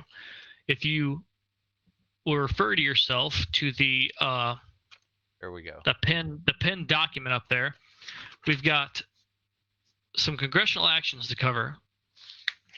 So I always say don't talk about it, be about it, right? So I'm not just going to tell you guys, hey, pay attention, get a hold of your congressman, all that type of stuff. I did it. I got on this website, the congress.gov, which I think 2 weeks ago, was that when we covered the Congressional Journal? Yep. So after we did that, remember I wrote down on my notes, do they still keep a journal? And is it every, what was it said, every so often or something like that was the verbiage, right? Right. In the Constitution that they should document their. No. That was to do with the State of the Union address. From time to time, we would get a State of the Union address. They didn't give a set amount of. No, that was for the Congressional Journal as well. Okay. From time to time should be made public. Remember? Yep. So that's right. So I looked it up, and guess what? Bingo, we got the Congressional Journal. So everything I'm about to read you is only from March 17th. I looked all of this stuff up last week after our stream. I put a lot of work into not just talking about it, being about it. And I found some good things and some bad things that our Congress is talking about. I picked out a bunch of House resolutions. So this is all the House Representatives. Just an example, just stuff I want to just bring to light, I guess. All of these resolutions are just introduced, which means there's a stage that all of these must go through. They got to be introduced, which means basically, hey, I want to talk about this vape thing, and then everybody writes it down. Okay, we're gonna talk about this vape thing, and then next week when we come back, it's going to be a point of interest. What do we get? Okay, sir, you brought up this vape thing last week. What exactly are you trying to do with this vape thing? And that's when they say, I want to reform meals in school. Okay, cool. And then they open it for discussion, etc. They end up, it's a super long process, or at least they make it drawn out before everybody.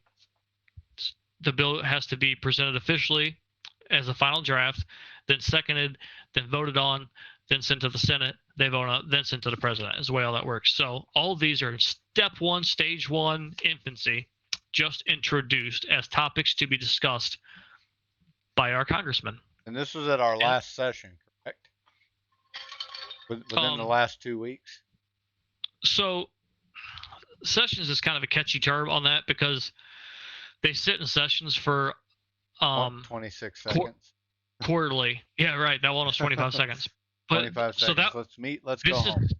This is still the first session, even though it pertains of 30 meetings. That's still the first session of Congress, right? But these, what I'm saying is, these were all introduced over. I believe it was the last 2 weeks is what we narrowed them down to, wasn't it? No, all of these was March 17th only. Okay, one day. So all of this was brought up on the floor in one day. Yep. And we have several emails. All right, let me continue. So check the first two links. The first link is the entire records. Yep. Congressional record browsed by date. You can literally go back to they digitized them all the way back to 1898 or something crazy. Like you can go back and see the civil rights movement by Congress for real. The second link is congress.gov 118. So this is the 118th Congress right now, which means the 118th 2-year period of congressmen. Right. And then the second link is the specific day of March 17th and what exactly they talked about. The third link in there says House resolutions that were introduced March 17th. Asterisk, I get additional information on Congress activity from fastdemocracy.com. It's a good source. So it's an amazing source. So you click, if you join that website, it's free. I think they have a paid version, a pro version or whatever, but it's free and you can follow, literally you can click and select any bills that you're interested in and follow them, and they will send you an email update. Hey, that bill that got introduced last month is now being voted on or whatever. Right. You or can follow passed, a bill. Or it failed. Yeah. You can follow a bill all the way through from start to finish. And it shows you on there what congressman presented the bill, who seconded it, what they're voting on, if they got any riders. I don't know. Riders would be like an attachment, all that stuff. So it's super. FastDemocracy.com they're not a sponsor. Actually, we're going to hit them up to be a sponsor. But FastDemocracy.com right now is not a sponsor. It's just a super useful link that we use to follow. It's great information at your fingertips. Yep. And why are we bringing this to your attention? Because as we told you a couple weeks ago, there are people within the VFW and the American Legion whose sole job is to get bills on the floor of Congress and get them passed in order to help take care of our veterans. And using this tool, you can track bills that your local VFW or American Legion post is attempting to have passed. And these are this is even at a statewide level. So it's not only federal level, you can also track your statewide level stuff. Yep, I can track anything in Tennessee or any state that I want to, really. But for me, primarily, it's Tennessee right now. And I can track every bill that's on the state legislature's docket. All right, go ahead, Cowboys. House Resolution 1621. Erect a COVID memorial in New York City. Why? Why would you want to spend taxpayer dollars on that? I don't know why you need a memorial. I remember it. I mean, do you think in 100 years they're going to remember it? No, they're probably not going to care. Just like we don't care that somebody had smallpox back in 1876. Yeah, there's no memorial for that. Definitely not one that's taxpayer funded that I know of. And I mean, here's the thing: what is this memorial going to look like? I mean, are we talking about a memorial that we can't see because it's covered with a mask? How's that going to work? Now, that said, I would love to see a taxpayer-funded memorial in New York City to first responders and nurses and doctors who work the front lines of COVID. I'd be down for that. I Scruffy, what's up, brother? Like that. Thanks for coming in here. Hey, Scruffy Tam, a big mask. That's what it'd be. Yeah. Yeah. It'll be a mask It says "Made in China" right on it. Or it'll say the big cover up. We don't need to go down that rabbit hole. That's there. Yeah, that's right. And people got the shaft. I want to say, look, what's up, Sharpay Sharpay lady? Hi, good to see you back. I'm gonna say one thing about COVID real quick, and this is not an official stance by any means from anything, right? This is just my brain putting two and two together. We call that logic, or used to. So, COVID was supposedly released by some Chinese lab, right? That's the pretty generally accepted source. Right.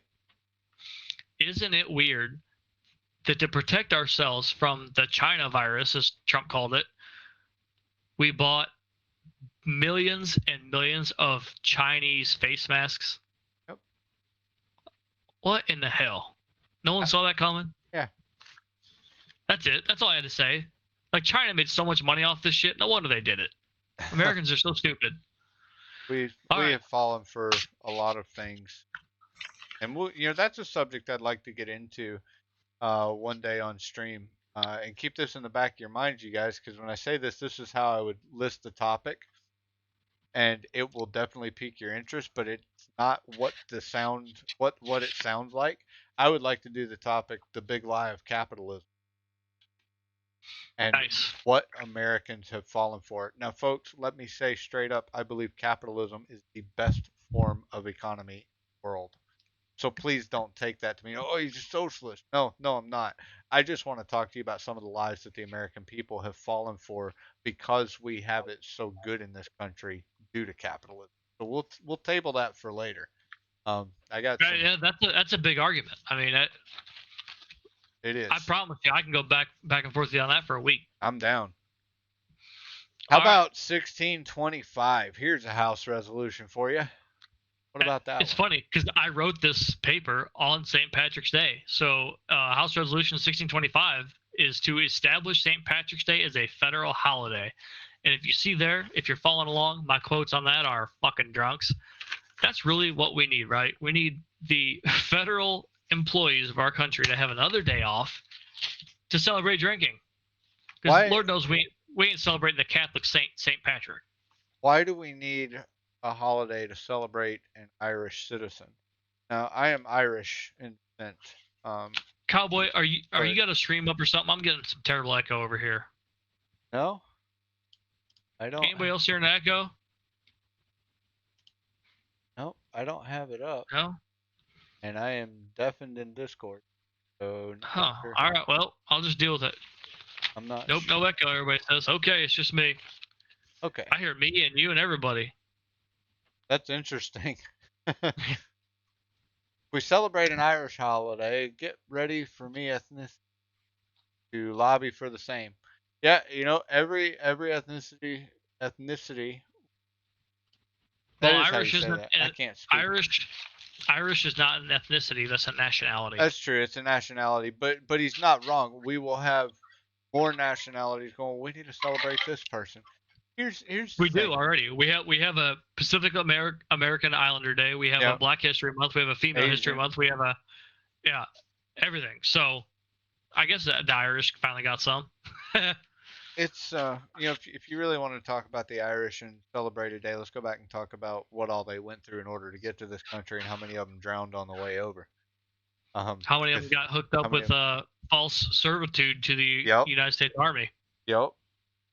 You want to talk about slavery? That's one way to really get into it, is to look at all of it, and we might do that one day. That's another subject you and I have talked about in back channels. We might take a look at that one day. A 2-hour stream ain't long enough, brother. No, it's not. St. Patrick's Day is a federal holiday. There's one for the books. They open the books for it, so we'll see. House Resolution 1627 will strengthen and outline the penalties for murder of state and local officials. I am glad they did not wait until this was a problem to bring it up. Here's my thoughts on that. There was a time when if you murdered a state or a local official, you pretty much hung the next morning.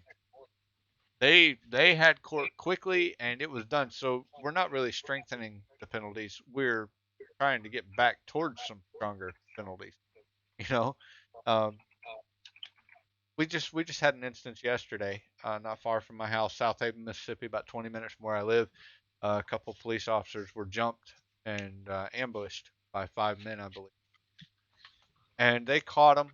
I don't know what they're gonna do. They're charging them with attempted murder of a police officer. My personal thoughts on that: you try and murder somebody and somehow end up thwarted and then caught and proven guilty, you should get the death penalty. You're a threat to society. That's just my personal take on it, and I may be wrong, but that is my opinion. And I don't know. I don't see how we're strengthening penalties for murder when the penalty for murder used to be the death sentence. Now we put them in prison and feed them for 40 years and spend more taxpayer dollars to do that. What you got going on in chat here? Oh, Salaban asked me, why did St. Patty's Day become a holiday in general? So I told her basically we're not going to cover that today, but we can get into it either later. I can tell her about St. Patty's Day, or we can cover it in another stream if people would be interested in that. But I do know a little bit about old St. Patrick. My son is named Patrick, by the way. Interesting. All right, your turn. How about 1630? Establishes various grant programs to increase the supply of and access to high-quality early childhood care, to establish competitive federal grants that will empower community colleges and minority-serving institutions to become incubators for infant and toddler child care talent, training, and access on their campuses and in their communities and for other purposes. Now, you and I actually looked into this one when we were discussing it to find out what they were talking about. And yep, and I'm going to make a point real quick. A lot of these are going to say and for other purposes, and that is because these are just introductions. So right. Whenever they introduce this to the floor, they're not actually discussing it and discussing any details at all. So whenever they throw in there for other purposes, that leaves it open to add on or take away from the basis of what they want. Basically, what you're getting right here, what I'm reading to you, is pretty much what came out of the guy's mouth or the lady's mouth when they stood in front of the House of Representatives, said, hey, I want to bring a bill to the table for us to consider later. Yep, that's all these are. All of them. So what they're looking at here is to provide child care, especially for single mothers enrolled in community colleges and institutions that serve minority communities. It would be minority, might not be minority by skin color, might not be minority by religion, it might not be minority by income sex. Based. It might be minority by education. Yep. So if you can't go to one of the big colleges, state colleges, a private college, whatever, you're in the minority if you can't do that. So that might mean what this means. We don't know the details yet, so don't prejudge this. Right. But what they're trying to do is open up avenues to allow federal grants to be put in place that would provide for childcare. And I, for one, think that would be a good thing for single moms out there, especially who are struggling to provide for their kids. Maybe they're waiting tables or working fast food, and they're trying to keep a job that allows them to be there for their kids when they can be, but at the same time keep food on the table. And maybe they want to better themselves and get ahead in life, learn a little bit, and better their education. But that's impossible for somebody on a single salary from, say, fast food or waiting tables to afford school and afford childcare and afford time off work to do that. So if they're helping by providing childcare for that, then I'm for it. I think that's a good thing. Sounds great to me. My employer used to do this because they were aware of all the mandated overtime and everything. Right.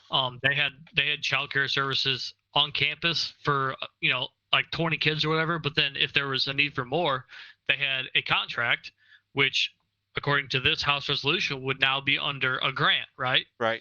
So the state could receive federal money to have some sort of child care establishment open to those people who needed it, that were furthering their education.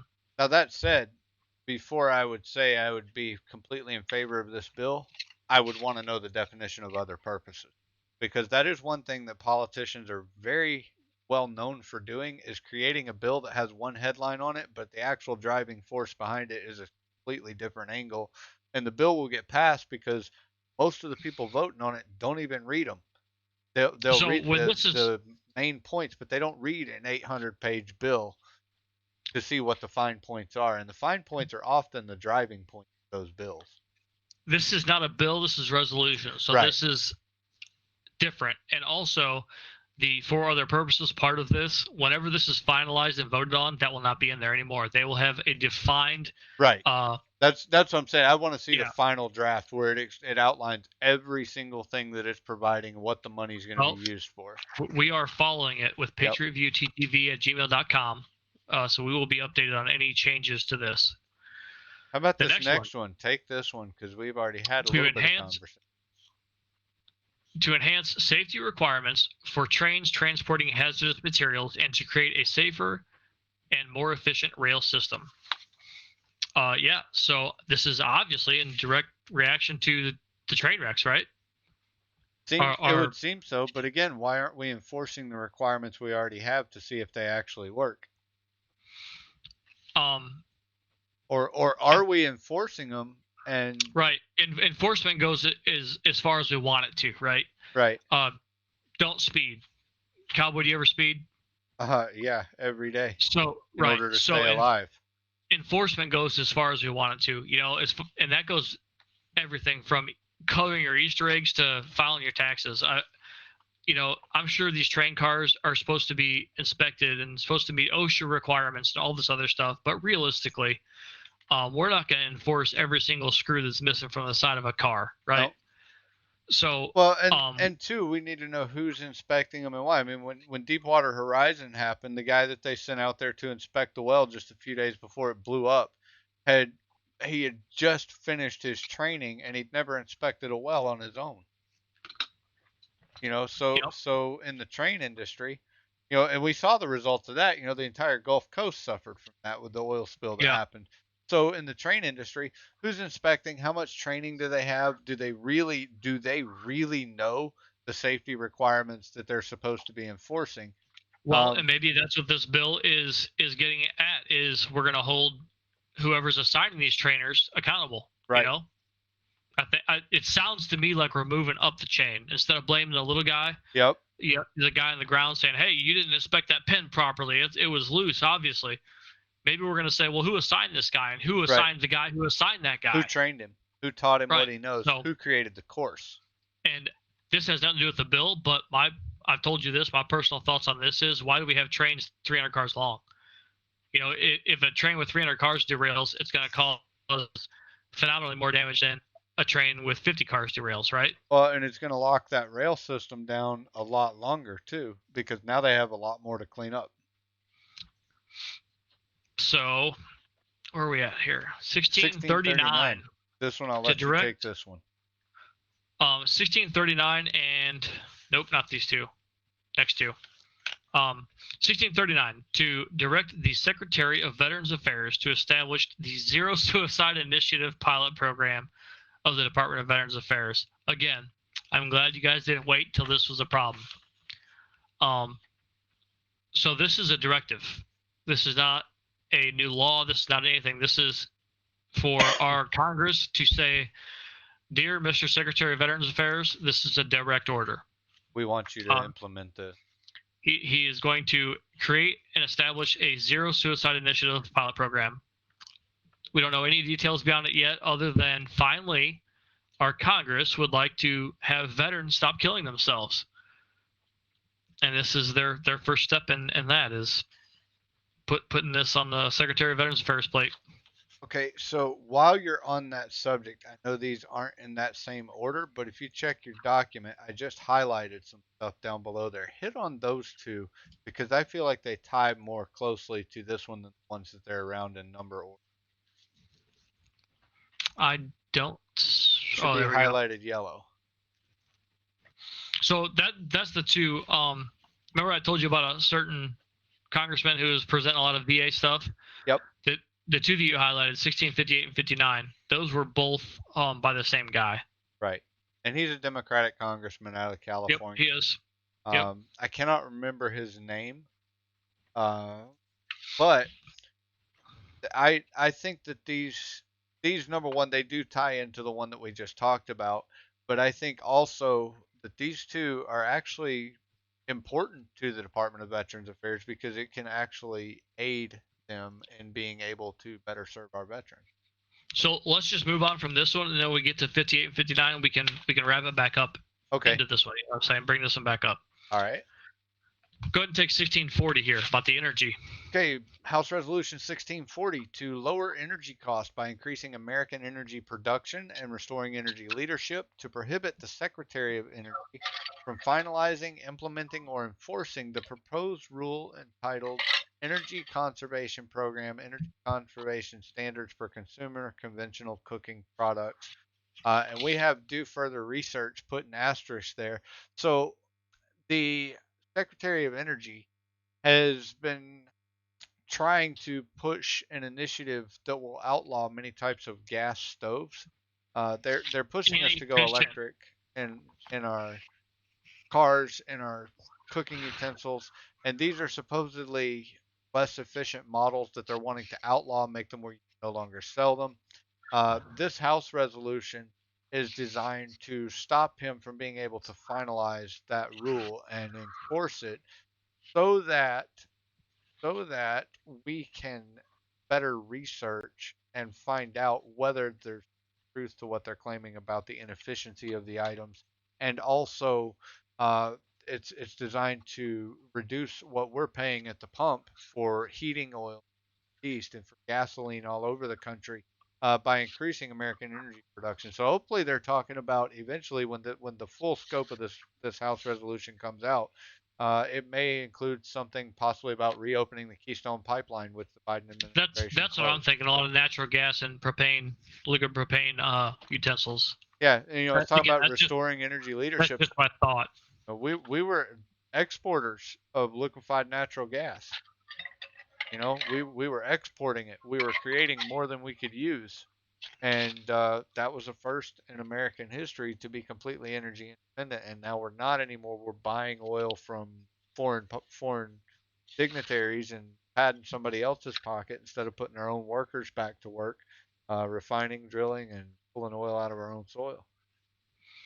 All right. Here is my favorite one. I love this one too.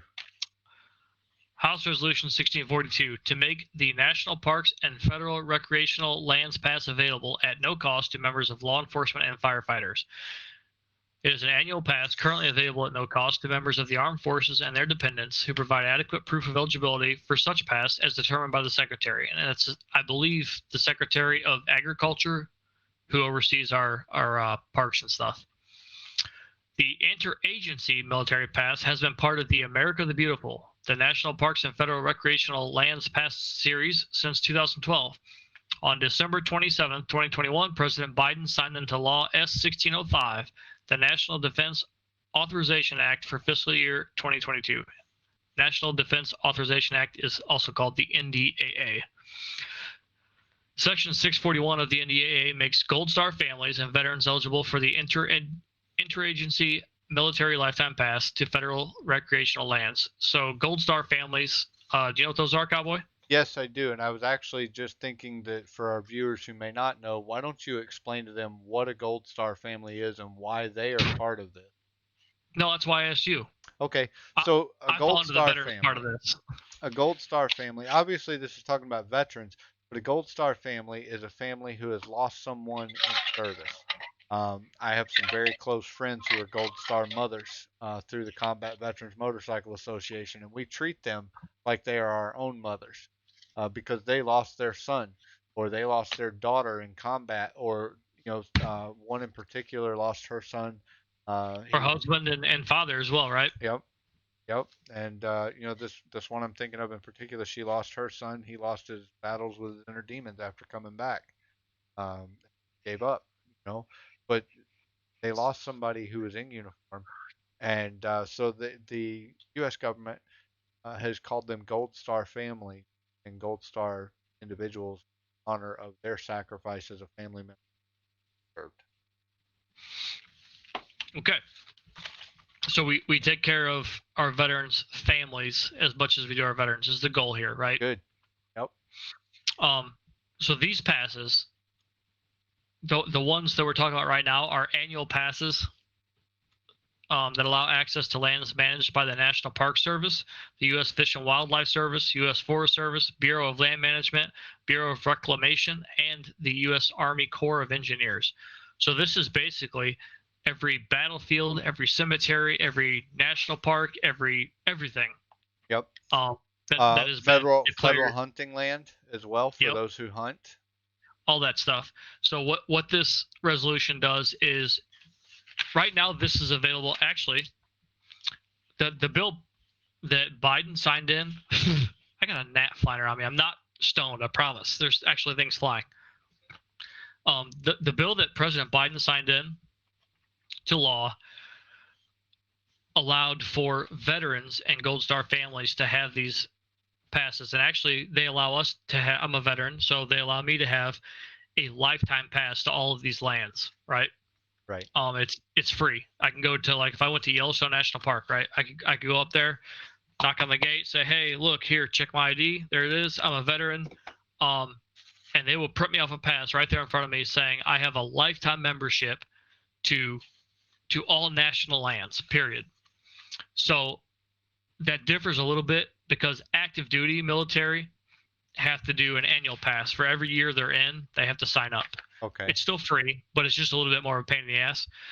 So what this resolution does is this is proposing that all active duty law enforcement and all active duty firefighters, and I'm assuming that would include first responders such as EMTs, paramedics, etc.,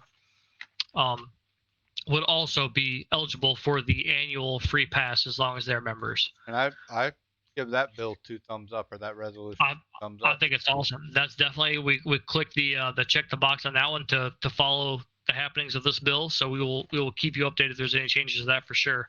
Now, you noted a $10 processing fee for purchasing online, but free at pass issuing sites. That's not talking about websites. That's talking about walking up to the gate of a place like Yellowstone and saying, hey, I need a pass, and showing your ID, right? Well, that's what I was getting ready to open up to.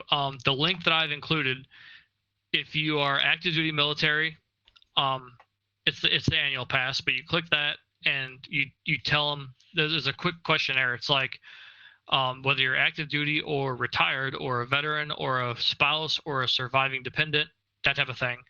You click that and then it tells you what pass you're eligible for. The $10 processing fee is only for the online order. So if you're a veteran like myself, you can click this link and type in your name, give them $10, which I never have a problem giving $10 to any sort of Department of Natural Resources. Like I love that stuff, so I'm cool with $10. But yeah, and then you print it off at your house, and you can get free access. Now this access does not count any sort of extracurricular activities, so it's not talking about camping. Like if you rent out a camping site, or if you rent out one of their cabins, or if you I'm trying to think of some other activities. If you take one of their paid for tours, like all that stuff you still have to pay for, but you don't have to pay the gate entrance fee basically to go to any park or anything. Right. Yeah, so that to me is one of my favorite. I think I know it's not the most impactful, it's not the most helpful or anything, but I am a true believer that especially veterans should be able to tour for free and view the country that they served. I agree. And yeah, it's just a good thing. And I also believe that law enforcement and firefighters should be part of that. And that's what this bill is, basically to include the law enforcement officers and firefighters who are also public servants and self-sacrificing individuals. They should also be able to see the things that their state and country has to offer them. Yep. We have a first-time chatter in here, a new follower, that golf guy 118. He said, I had an old boss tell me to throw away the old flag they flew over the dealership. Happy to say it's in my game room, takes up an entire wall, LOL. So that's throwing back to our very first topic of the day, flag etiquette. Is 118 your average score for 18 there, buddy? That's about my average score, about 120 for 18. Don't be ashamed. Yeah, that definitely don't throw in the garbage. That's a good choice there. The only thing I have to say is if you're going to display an American flag, is not to be tattered or torn. So as long as it's in good shape, yeah, shots fired, damn right. But as long as it's in good shape, man, let it rip. Don't throw it in the garbage. Good call. All right, next one. Immigration's on you. All right. 1643, to establish the National Office of New Americans, reduce obstacles to United States citizenship, to support the integration of immigrants into social, cultural, economic, and civic life of the United States, and for other purposes. I am not a fan of this bill or this resolution, and the reason I am not is because we have strict rules regarding immigration for a reason. We want people who are going to become citizens of the United States who are coming here from another country. We want them to be people who will contribute to society. We want them to be people who understand how important it is to become an American citizen.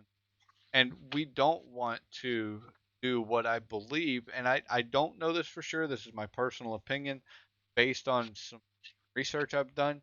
I don't believe that this is so much going to be aimed at people who are looking to come into the United States through the current legal channels. I believe this is going to be aimed at people who are already here illegally. They have already crossed the border and broken the laws of America and come in illegally. And so I believe that this resolution is going to be aimed at making it easier for them to simply be forgiven from breaking the law and given citizenship. So I'm not a huge fan of that, but I don't know for sure until the full scope of the resolution is actually out. So we'll be watching that one. We'll keep you informed on it and see where it goes. I'm all for immigration. I am for legal immigration. We have laws for a reason. If I go out and I break the law, I wind up in jail or in front of a judge at the very least, and I have to No, you defend my caught. case. If I get caught, I have to defend my case in court.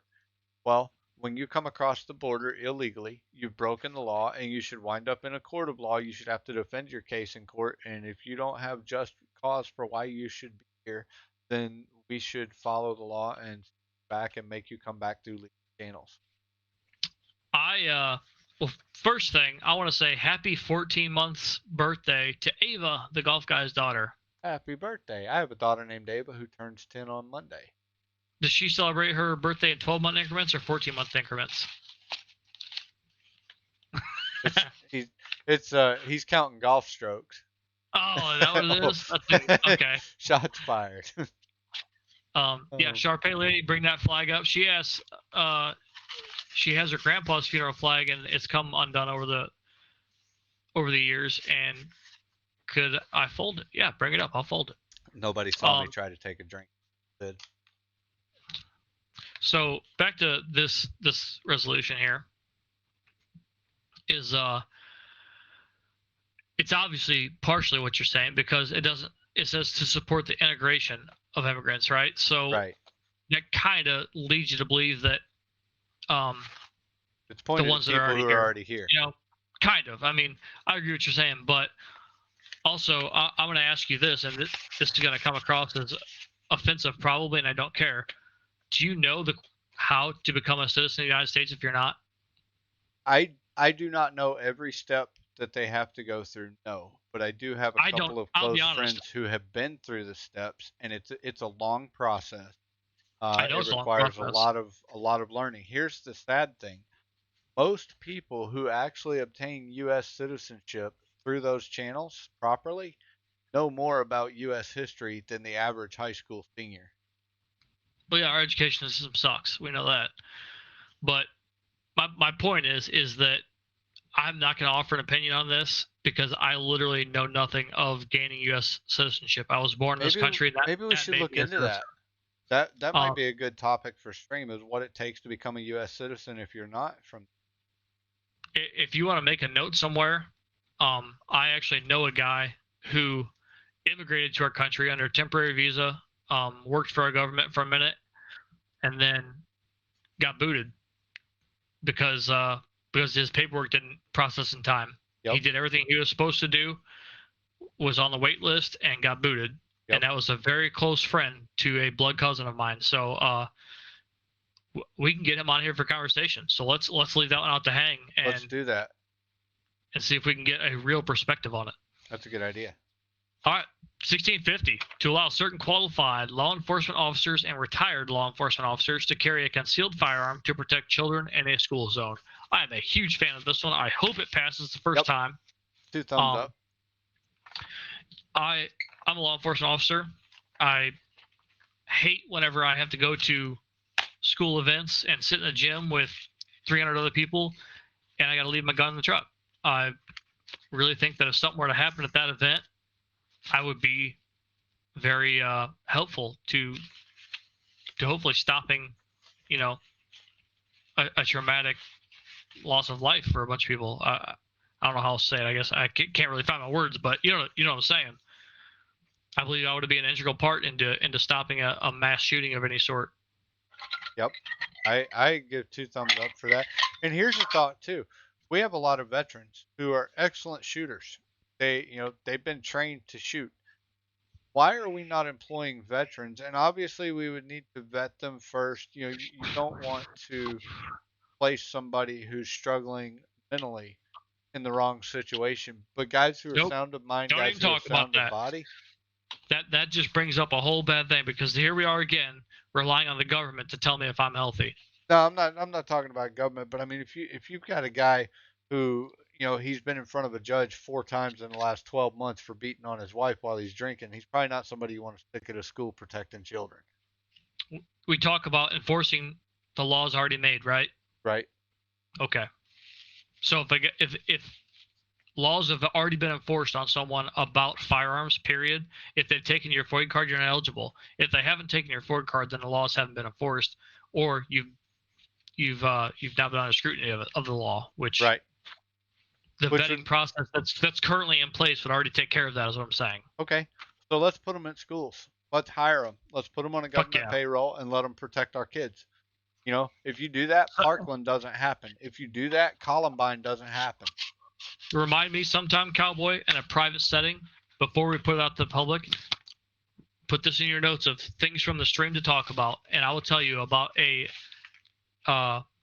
proposition I made to my local grade school, and it's called Bob the Janitor. Okay? Okay. Remind me to talk about that.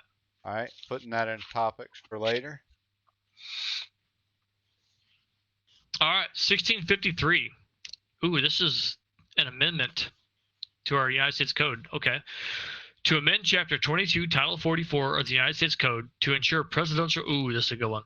To ensure presidential records are preserved, duly created when non-official electronic messaging accounts are used and made available to the public and to the next administration in a timely fashion, and to advance national security and accountability. So howdy, what this fireman. means to Infidel Fireman, what up, brother? That golf guy, there's so many cops that can't hit center mass at 7 yards. Well, there's so many golfers who can't hit a putt from 7 yards too, but there's so many citizens who can't hit center mass at 7 yards too, and yet they're carrying. They got good enough to get their concealed carry permit, but they don't practice the way they should. So this amendment to our United States Code would, from the way I understand, I researched this one a little bit, and what I think this is going to do is whenever our government paid officials that represent the president, right? Because it says presidential records, so this is only White House shit. Whenever they use Facebook Messenger, Instagram Messenger, Twitter Messenger, whatever other non-official forms of electronic messaging, right? They're saying that those should also be made. They should be public. included in that account. Yeah. So record. Obviously, as a governor, any email you send, has that state of whatever, confidentiality, whatever, right? Right. That little clause on there that says this is an official document. If you're not meant to be the one receiving it, don't open it. All that stuff. I click them anyways. Hell yeah. But so basically, if you receive, or if you send or receive any messages on a personal profile of anything, that should also be included. I think that's probably directly related to a certain person who lost a number of emails, and another certain person who may or may not have had a laptop. Well, honestly, I think what that's going to be more aimed at is instances like our former President Trump posting his tweets. They oh, he's rude and he says mean things. Well, now they want to include those in the official presidential record. I think it'll be aimed towards that as well. But yes, it was probably aimed also at people who, don't understand how not to clean a server with Windex, and we'll leave it at that. All right. I did the last 4. You take the next 2. Okay, so 1658, and these tie back to, what was the number on that one? Was it 1640, 1639? 1639 was to direct the Secretary of Veteran Affairs to establish the Zero Suicide Initiative pilot program in the Department of Veterans Affairs. 1658 is also related to the VA. It says to amend Title 38, United States Code, to establish in the Department of Veterans Affairs an undersecretary for management and other purposes. Now, I have personally met Mr. McDonough, the Secretary of the Department of Veterans Affairs. He is a stand-up guy. He's a decent person. He was handpicked by President Biden to do the job, and having spent about an hour listening to him answer questions from various people. It's 45 minutes last time we talked. Your story's full of holes. No, it was about an hour session where he answered questions from various representatives of different organizations, and then my post commander and I got to spend another 45 minutes, just the two of us and one other guy from our post, talking to him about specific to Memphis. He's a stand-up guy. He's the kind of guy that actually cares about our veterans and wants to make things better for them. And so adding an undersecretary for him, what that's going to do is it's going to give him one more person in management that can have things delegated and can help manage things to help keep things flowing the way that they should. So I think that's probably a good idea, that we add somebody there that can help manage and take care of things. Agreed. And then 1659 is directly related to that as well, to direct the chief acquisition officer, or the guy who's in charge of curating contracts for the Department of Veterans Affairs, to enter into a contract for the independent verification and validation of certain modernization efforts of the departments and for other purposes. There's a lot of Asian words there, but basically what that's saying is they want the Department of Veteran Affairs to hire an outside third-party company to come in and audit them and make sure that they're actually modernizing the department and streamlining things. And that's something that Secretary McDonough has been very vocal about in his meetings with American Legion leaders and VFW leaders across the country, is that they're working to make sure that all of the modern tools of medicine are at the tips of the fingers of veterans. You know, you mentioned yourself that a lot of interviews not just medicine, right? Well, yeah, not just medicine, but all of the different stuff that the Veterans Affairs Department offers. You know, but you mentioned, related directly to medicine, you mentioned that a lot of the doctor's visits are now conducted via computer. You're able to, you know, when it doesn't require a physical examination, you're able to sit and have a conversation on the computer. So they are modernizing the VA and they are streamlining it. And you know, I think having a third party come in and audit that to make sure that it's actually being implemented the way it's supposed to is probably a good idea, because I think it's a fantastic idea. My question would be, though, you know, as this develops, and like I said, these are just introductions. So there's been zero congressional discussion on these. But as these develop, I would like to know, what's up, Unbroken Vet? I would like to know who the third party is. You know, I swear to God, if they vote in Joe Biden's second cousin's company to be the auditor, I'm going to be pissed, you know? Maybe it'll be General Roadheaver. That'd be awesome. I mean, think about it. He's kind of related to Fields that would circulate in that area. That'd be pretty cool to find out that his company was contracted to do that. And I tell you this, just from what I heard from him, that dude. No kidding, I'm looking forward to that interview. Just what I heard from him, if he is put in place to audit a government agency that's supposed to be helping our vets, when he gets done with them, by God, they'll be helping our vets. You know, there may not be many employees left in it, but ones that they have will be working their butts off to make sure veterans get their care.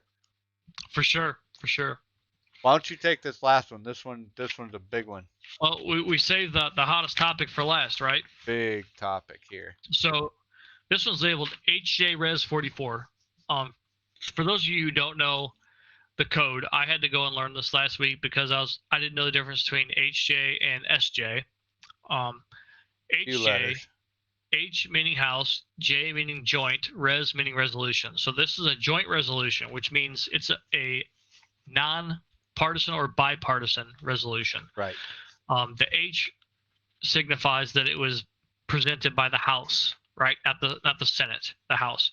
So this is House Joint Resolution 44, providing for congressional disapproval under Chapter 8 of Title 5 of the United States Code of the rules submitted by the Bureau of SDATF relating to factoring criteria for firearms with attached stabilizing braces. So a lot of you are probably gun owners. A lot of you are probably gun fans, and if you've been following any sort of modern recent politics, you know that the Biden administration called for a illegalization of firearms with an attached stabilizing brace. And from what I've discovered, an attached stabilizing brace would mean any sort of buttstock on a pistol. So I'm trying to think what they call those. You know, the pistol rifle transformation, whatever they call it, deal, whatever, or any sort of foregrip. So like the collapsible bipods, the foregrip for a pistol, turning a pistol into a rifle, or a rifle. I believe it just says firearms with stabilizing braces. So that would be like a handle on a Picatinny rail. Yeah. Foregrip on a Picatinny rail for an AR. That's what I'm saying. Right. So they're trying to outlaw any guns with these. Well, this is a joint resolution. So it was agreed upon by both houses to bring this up. It says congressional disapproval. So I'm really hoping this one gets some movement on it. I hope it gets some attention. Yeah, for real. You know, here's the thing. The U.S. Constitution states clearly that the right to bear arms shouldn't be infringed at any time that gun control laws come up that infringe on a constitutional right. Any law that comes up that infringes on a constitutional right, the president should be sitting at his desk with his pen in hand, ready to veto that bill, and he should be standing there like Gandalf in Lord of the Rings going, "You shall not pass." And the sad thing is, our senators, our representatives, our congressmen, our state governors, they ought to be doing the same thing, because every one of them take an oath when they take office to protect and defend the Constitution of the United States. I am not a fan of gun control. I am not a fan of unbridled gun wielding. You know, we're not advocating for the wild, wild west here and gunfights at the OK Corral. I would bet that gun violence was lower in the Wild West than it is in Chicago today. Actually, if you read the diaries of former law enforcement officers, you'd be right. You know, the movies project Dodge City, Kansas, as being this huge, or not Kansas, Dodge City, Iowa, might be Iowa. But Dodge City was always projected as this huge place for gunfights and brawls and just a loud, obnoxious cattleman's town.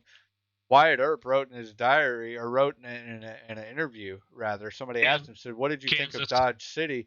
And he said, "Well, I went to Dodge City when I wanted to get a good night's rest. It was nothing like people tell you in the dime store novels." Back then they didn't have the movies, but they did have the dime store novels.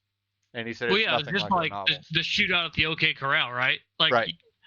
Doc Holliday, Wyatt Earp, and all the guys, right? Like they were rebels and just killing everybody all the time. That's not the way they lived. Not even the way they were. But you know, it's just like any other sort of fantasy. We fantasize about certain people, about certain stories. That doesn't mean their whole life was that way. That's Billy the Kid is a great example of that. You remember Young Guns? Billy the Kid, Emilio Estevez. If you've ever seen a picture of Billy the Kid, y'all, I am not a pretty man, and I'm better looking than Billy the Kid by a long shot. That dude was ugly. He was butt ugly. Here's the other thing. Billy the Kid wasn't an incredible gunfighter. He was an incredible murderer. He was an incredible escape artist, is what he was. Out of the 21 men that he killed, more than 10 of them were killed by either being shot in the back or ambushed. Thanks, Unbroken. I appreciate that. I will dig into that because I want to know about that. So yeah, I mean, you know, as far as this resolution goes, I think there should be congressional disapproval. If I have a firearm that I want to make more usable as far as stability, I don't see the problem with that. Isn't that making me a better shot? Isn't that making me better at gun control? Or am I missing something? What are they afraid of? Makes you better controlling your gun. Right. It all comes down to money. I mean, let's get fucking, pardon language, let's get serious about this. It all comes down to money. Who's getting paid? That's it. Here's me the thing. Carrying my Glock down the street, does that change anyone's life? No, I've never shot someone on the street, right? It doesn't change anybody's life. Right. But if a politician can get someone to pay them for their campaign to run against guns, are they going to take that $200,000? You're damn right they are. Well, I mean, here's the thing too. If I strap my weapon on and I walk down the street, does that affect anybody else's life on the street as long as that weapon stays in its holster? Yes, it does. It absolutely does, because it will probably keep the idiot in the convenience store that's thinking about robbing the place from trying to pull his knife out and hold the cashier up. It will probably keep the person who's thinking about mugging me on a dark street in Memphis on a rainy day from approaching me, because they'll say, no, that dude has the ability to defend himself. Let's face it, predators prey on the weak, and that is true of every type of animal on the planet, all the way up to humankind. Predators prey on the weak. Like a school shooting, right? If a psycho, and they are psychos, if they go into a school thinking, I'm going to shoot the school up today, and they know that school's got a no gun zone sign on it, and then nobody in there is carrying guns, so they've got 17 minutes till the police arrive, are they more or less likely to shoot up the school than if they go into that school and know that 17 people in there are carrying guns? Right. Well, and here's the other thing. When is the last time that you heard of somebody pulling off a school shooting and purposely going in and finding the armed guard first? Even if they're more likely, if that lunch lady was carrying an M1911, how much is he going to get done? Right. Right. Yes, you would still have school shootings because there are evil people in the world. You can't legislate evil away. You can't stop psychopaths from being psychopaths. But you can prevent them from doing so much damage. You can slow down the damage. It's about damage control. All right, man. What a show. Man. Let's run a recap. Yeah, let's do a quick recap. That was one heck of a show. We covered a lot of That's ground. what we're here for. Fast moving, teach the people some stuff, get our opinions out there, get the knowledge out there, I should say, with our opinions attached. The most important part's the knowledge, not the opinion. Right. So guys, if you came in late, click the link at the top of chat. You'll get the entire rundown for the whole show, including every link that we referenced during the show. You will have all of the information that we had in order to bring this content. And we started out with flag etiquette, covered that pretty thoroughly, I believe. Yeah, I mean, kind of. You know, I'd say we did about a halfway job of that. Kind of cover the basics of flag etiquette, the general do's and don'ts. Right. Don't let your flag touch anything. Fly it with respect. Don't leave it outside if you wouldn't leave your dog outside. And then we had a charity ride from Speedy. Yep, the big ride out over in the Jersey Islands. Yep. The UK. Very cool, presenting charity rides that help benefit UK veterans with a week-long vacation in the Jersey Channel Islands. That's pretty freaking awesome. 20th anniversary of Operation Iraqi Freedom on the 20th. Yep. That's a golden birthday, I guess, huh? Yeah. We might need to seriously. We'll talk about that off stream later about putting together for next year.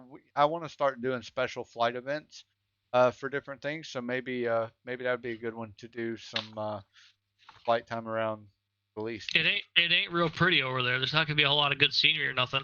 No, but there are a large number of points of interest in Baghdad itself that Bush Talk Radio has on Microsoft Flight Sim, and they tell you a lot about I told them. you, I did that. I did the Bush Talk flight with Meat Shield. Yep.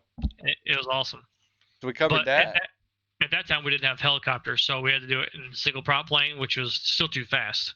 I believe there is a payware version of the Huey coming out for Flight Sim 2 that's native to the sim. That's coming from Milviz. I will not be getting it for a while because, well, I got $20 invested in flight sim, and I'm at my limit on that for now. Yeah, it's not worth it anymore. North Korea conducted some more missile practices. They are trying to demonstrate their ability to conduct nuclear attacks on South Korea and the U.S. mainland. So keep an eye on that. Unbroken. Link is He said he's attached. going to skip that flight. I mean, he's seen enough of that. We might want you in there because, like we do for the Vietnam Veterans event, it'd be nice to have vets come in and you ain't got to share anything you don't want to share, but just hang out. Fellowship. We'll have a private channel for that. World War II remains. Yep. We got Technical Sergeant Matthew McKeon. His remains were identified on January 12th, 2023, and they will be buried in San Diego, California, decades after his death. That's pretty cool. They were able to identify that guy. Thank you for your service, and welcome home, brother. Sure. And then we covered a litany of House resolutions and joint resolutions that affect American citizens and their tax dollars. 1621 to erect a COVID memorial in New York City. Not a fan of that one. St. Patrick's Day is a federal holiday. Not a fan of that. Let's promote drinking and partying as a day off work. I mean, I guess it's better that they have a day off work to do that than that they get drunk at work while they're doing my taxes. Yeah, they ain't working hard that day anyways. I like the grant programs for the early childhood care, the daycare basically for. That's a good one. For low income mothers and fathers, whatever. Yep, and then strengthen the penalties for murder of state and local officials. I think we should enforce the laws we have. Yep. Trains. Yep. Make trains safer, basically. Right. I'm good with that. Zero Suicide VA, Initiative program. Yeah, the VA's finally decided they've had enough suicide, so they're going to do something about that, or so they impose. Energy costs. You know what does more about that than the VA? Guys like you, guys like me that will sit down and talk to somebody. Just spend time with them. Let them know that they're needed. When they want to talk about something deep, let them talk about something deep. What I've learned, if all they want to do is drink a cup of coffee and throw a piece of bait on a hook and toss it off the end of the dock, do that. How about number 1640? Energy costs. They're basically telling the Secretary of Energy to stop dicking around, stop trying to make shit up. Right. 1642. The best one. The best one there. Yep. Making the pass for national and federal recreational lands available at no cost to members of law enforcement and firefighters. It's currently available to armed forces and independents. So I'm definitely for that. Let's give our first responders a benefit. You know, why shouldn't they have a benefit? They risk their lives every day. 1643 was to basically ease up the immigration procedures, make it a little bit easier to do it the right way. I think is the easiest way to say that. Make it easier to do it the right way. So hopefully promoting. We'll see. I'm on the fence. I'm gonna leave my opinion there on that bill for now. And a lot of our opinions are established for the way we understand things, right? Yep. So you might read that and say that they're trying to make it easier for illegals that are already in our country to be here. I might read it as saying it's going to make it easier for immigrants to do it the right way. Right. We don't know really where they're going yet. We'll have to wait and see. Have to wait and see. 1650 to allow certain qualified law enforcement officers and retired law enforcement officers to carry a concealed firearm to protect children in a school zone. 2 thumbs up from me. Get it. Support that shit.